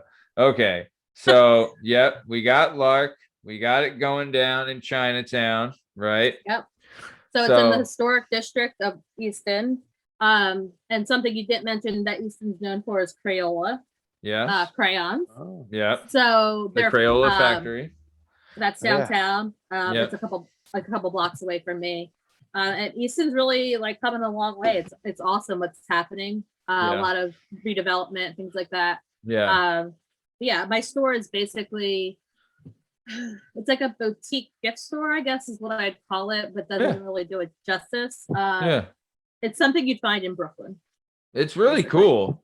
It's a really cool, like, no, it's very unique, but it's also very like you go something like you're gonna go in there and be like, oh, that's fucking cool. You know what I mean? Like it's one of those places, you know what I mean? Where it's like it's just like a really cool, creative, like awesome kind of shop, that fucking women love. Women and the gays. They just fucking love. There's a lot of men that love it too. Let me tell you. Yep. I like stuff. Them. I Yeah. like containers. I like Yep. good packaging. I like buying stuff for my wife, and this is the place you do it. No, this is the place. No, a lot of Christmas presents being bought right now for wives. So that's great. No, that's awesome. No, it is like you said, it's for everybody. I will say this. Now, this is something too that I've kind of seen happen in recent years in towns like in like this area. And I don't know if it's across the country, but like I remember when I was coming up, like the downtowns or the main strips, right? Like those kind of areas, they weren't like great, Right.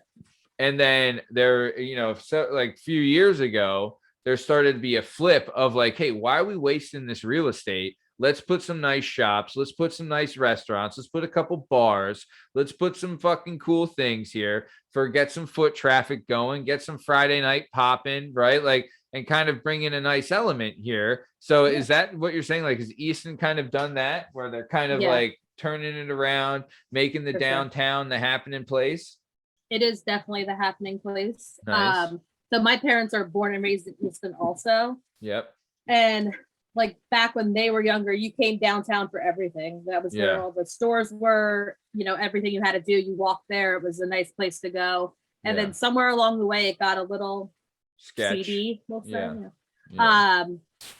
For quite a while. I mean, like it's only been probably the last maybe 5-10 years that it's really starting to turn. But we do have some beautiful architecture and buildings. And first came restaurants. We started getting like a lot of really cool restaurants. Yeah. Some of like literally the best restaurants I've ever eaten at are in Easton. They're just phenomenal. Yeah. They have a great barbershop too. Probably the greatest probably one of the best barbershops you'll ever see. Leo's Barbershop, right? Ran by a fan of the show, friend of the show, and soon to be guest of the show, the great Chris Corona. Leo's Barbershop, downtown Easton. I'm telling you, if you like looking good, if you like getting a fresh cut, and you like being a fucking boss, that's the place to go, from what I'm told. It is. Yeah. My son had his first haircut there. Fucking A, look at this. Look at this.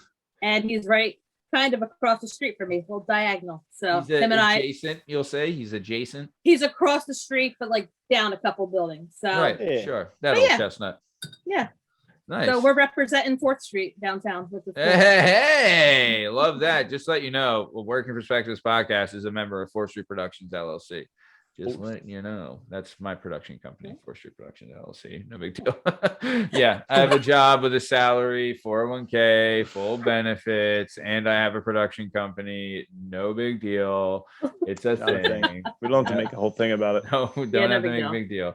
So, but either way, so I do remember back in the day, downtown Easton not being the best when I was there. At least this is how great it was. Isn't there a theater down there? Like what's the big, it's like an actual theater, like people like acts would come to perform, right? Like what's it called? So that's the State Theater. It's called the State Theater. The State Theater, their headliner at the State Theater, and this is back like we'll say like 2005, right? Maybe that area, 2004, 2005. Their headliner and sold out all 3 nights. Carrot Top.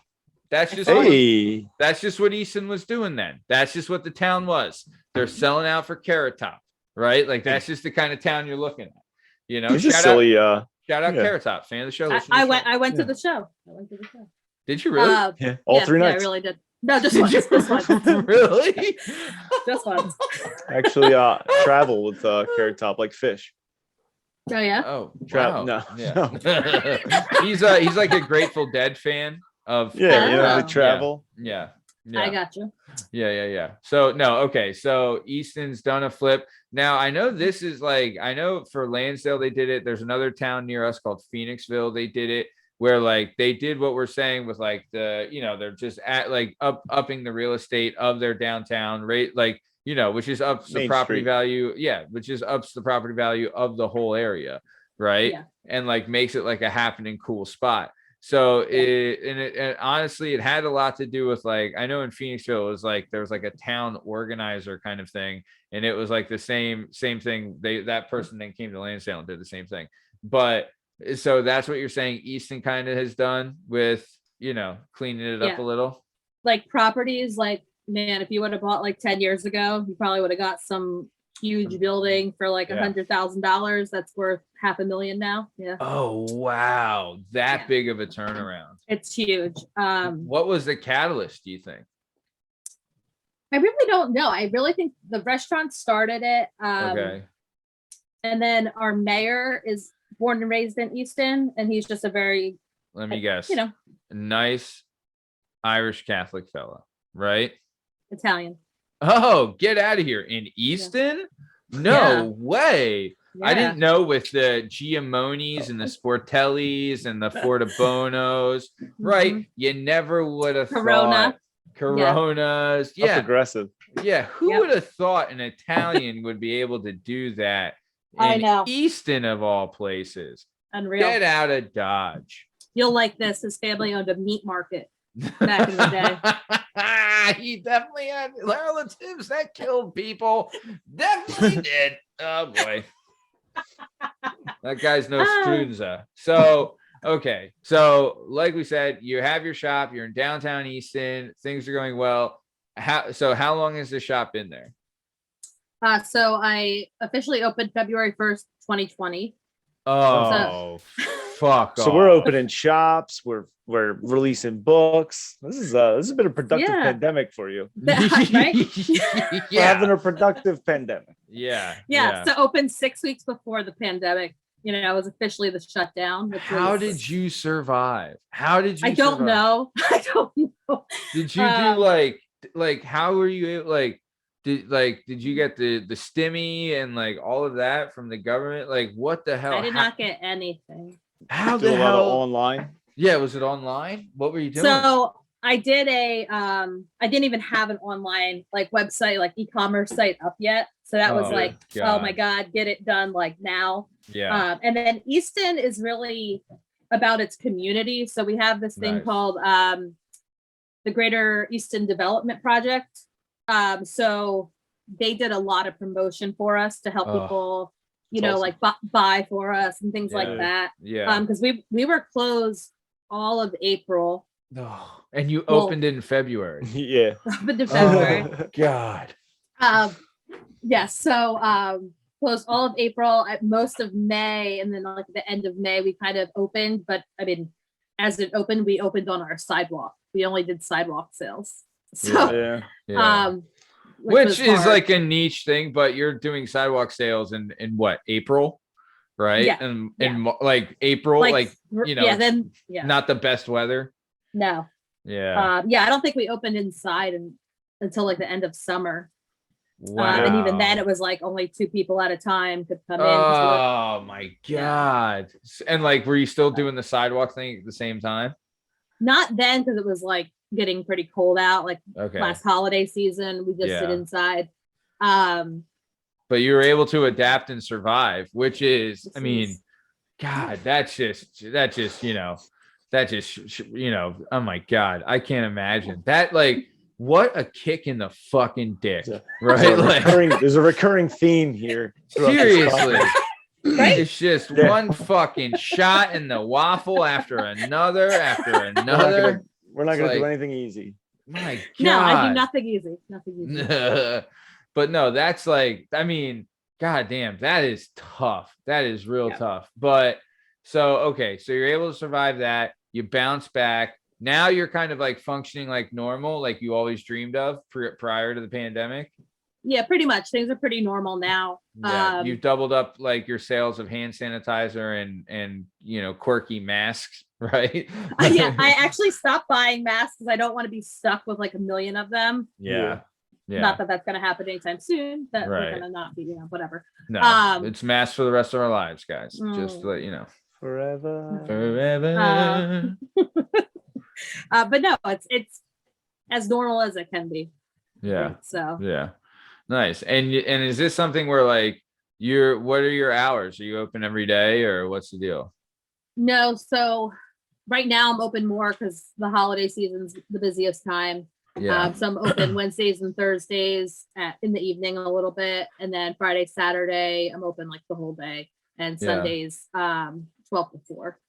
Cool. So And Monday, Tuesday, you're closed. yeah, Oh wow! basically It's just there's no foot traffic those days. Is that what's going on? basically all of Easton is closed on Monday and Tuesday. Oh really? So it's like kind of like a city thing where Well, everyone. yeah, so we have an indoor market. We have the oldest outdoor farmers market I think in the country. Oh. Nice. That's on Saturdays, but now we have an indoor public market that has a lot of restaurants and cool stuff. And they're closed Monday and Tuesday, which is like one of the big things people come to. Okay. So like we have one of a the ton- big draws, right? Like of Yeah. that. Okay, I see. Yeah. Sorry, go ahead. No, it's okay. We have a lot of barbers Mhm. in Easton, which are like always closed on Sunday. But we know the best barber is Leo's barber. Leo's barber. Don't fuck This is around right. with the other guys. It's Leo's or you're a fucking Strunza. All right. So you got a ton of barbers and all that stuff. They're closed. so Yeah, they're they're all always closed. closed Mondays and Tuesdays. That's a Yeah. barber's gimmick, right? Yeah. Mondays definitely. Yep. Yeah, and then a lot of like the cafes and stuff like that are closed also. So it's just there's no point of being open because it's just dead. Yeah. Okay. So, but yeah, having 2 kids and my husband has his own business as well. So that's a lot to juggle. Yeah. Hours wise, getting as much as I can. But Yeah. No. So then, all right, good. So you're able to manage it. So, but like, okay. So, for those listening, we're recording this, on a Tuesday. So tomorrow you have work, right? Yep, And what's yep. the times, like 9 to 5, or what are you open? tomorrow I'm open 2 to 6 in the evening. So 2 p.m. to 6 p.m. Yep. Oh wow. So you're able to be with your kid. Wait. So you're only open 4 hours? On Wednesdays and Thursdays. Yeah. Oh wow. So and you're able to like handle you guys like do enough business in that time for everything to be good? Yeah. Wow, that's incredible. I guess is that like the foot, like no one's there in the morning, I guess, or what's going on? I feel like the mornings are a little dead during the week, and that and you'd allows have me to pay someone to be there, right? Yeah. Yeah. So it's not worth paying or pay someone for a babysitter, or Yeah. So But yes, eventually your kid's going to be running the shop. Like your kids are going to be free labor.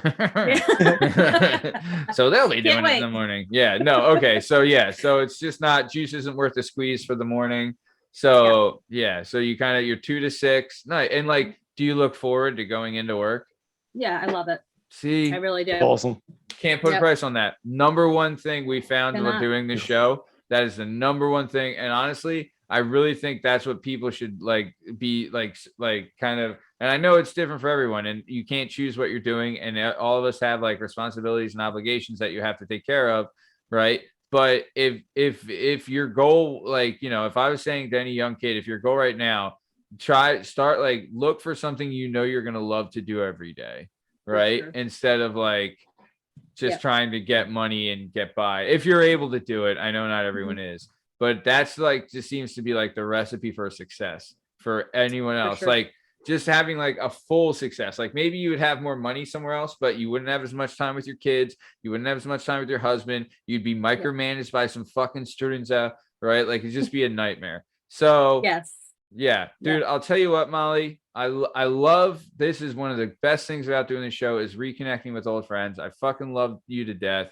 It's really, really great that you're coming on, and I'm fucking so happy for you and so proud of you and like everything you've done. And I'll tell you this, like it takes a lot of courage for you to be as open you are in your book as you are. And it takes, a lot of balls for you to, and like a lot of just guts, I guess, for you to survive the fucking pandemic, opening up a shop 6 weeks before it started. Right? Like had you open up like a toilet paper shop 6 weeks before, you'd be fucking killing it. so winning. But yeah, I mean, no one saw that coming, right? No. But either way, so I do want to say this. We're coming to the top of time. Me and Justin are usually on the same page with this, but we would love to have you back on the show if you'd be willing to come back on. Of course. I'd love thank to. you. No, we'd love to have you. This is So cool. like we said, avail in the description of this episode. We'll have a link to the book on Amazon, right? Then we'll have a link to the website for Learke, your shop. Mhm. We'll have a link to all your socials that you're on for the shop, right? Awesome. And then before we get out of here, Molly, is there anything you want to say to your adoring public before we take off? They allow me to have the life that I have. I love them. Yeah. I mean, without them, I wouldn't have a shop. Honestly, it's the greatest thing to hear my customers come in and tell me they want to spend the entire day there, just walking around in a 400 square foot room. I had someone come in that told me my shop's the best thing that ever happened to Easton, and I was just like, oh my god, that's freaking awesome. amazing. You're gonna make me cry. Come on. I mean, So, yeah, they must have really larked your shop. I tried to fucking do it. I couldn't fucking do it, but it was fucking there. Yeah. No, Yeah. they fucking really, So, they must have loved yeah. it. No, that's Yeah. that's honestly, that's like the kind of shit. Like, I will say this: when you go out on a venture when you're like doing a venture where it is just you, and a lot of it depends on like what you're doing, right?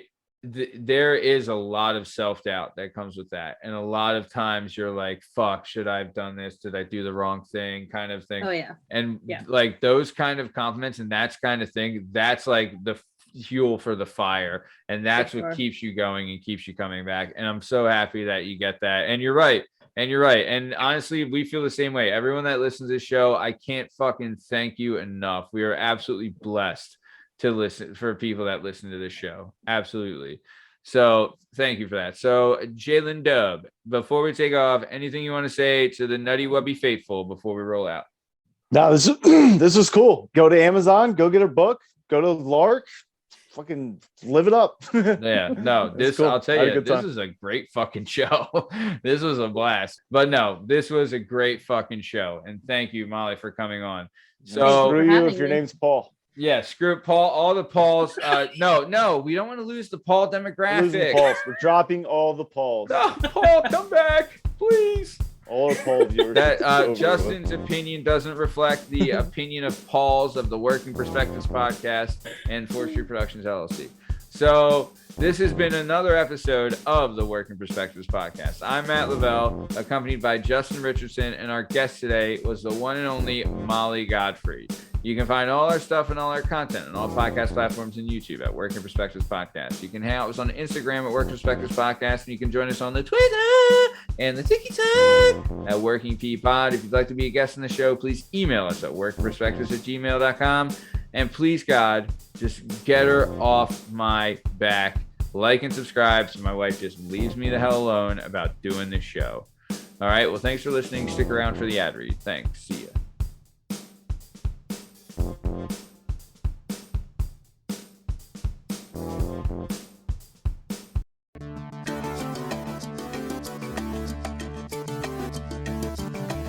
Do you have a message or a story inside of you that you've been waiting to tell? Have you always dreamed of writing a book but are intimidated by the complexities of the book publishing world? Perhaps you want to use a book to launch your public speaking or consulting career. If so, please reach out to Scott and Bell Publishing, located right here in beautiful Philadelphia, Pennsylvania. Scott and Bell Publishing handle all genres and authors with all experience levels. Scott and Bell Publishing gives authors 100% creative freedom and a higher royalty split. They can be found at www.skotbell.com. That's www.s as in Sam, K as in Kite, O as in October, T as in Tom, B as in Boy, E as in Edward, L as in Larry, L as in Larry.com. That's Scott and Bell Publishing, where the authors go.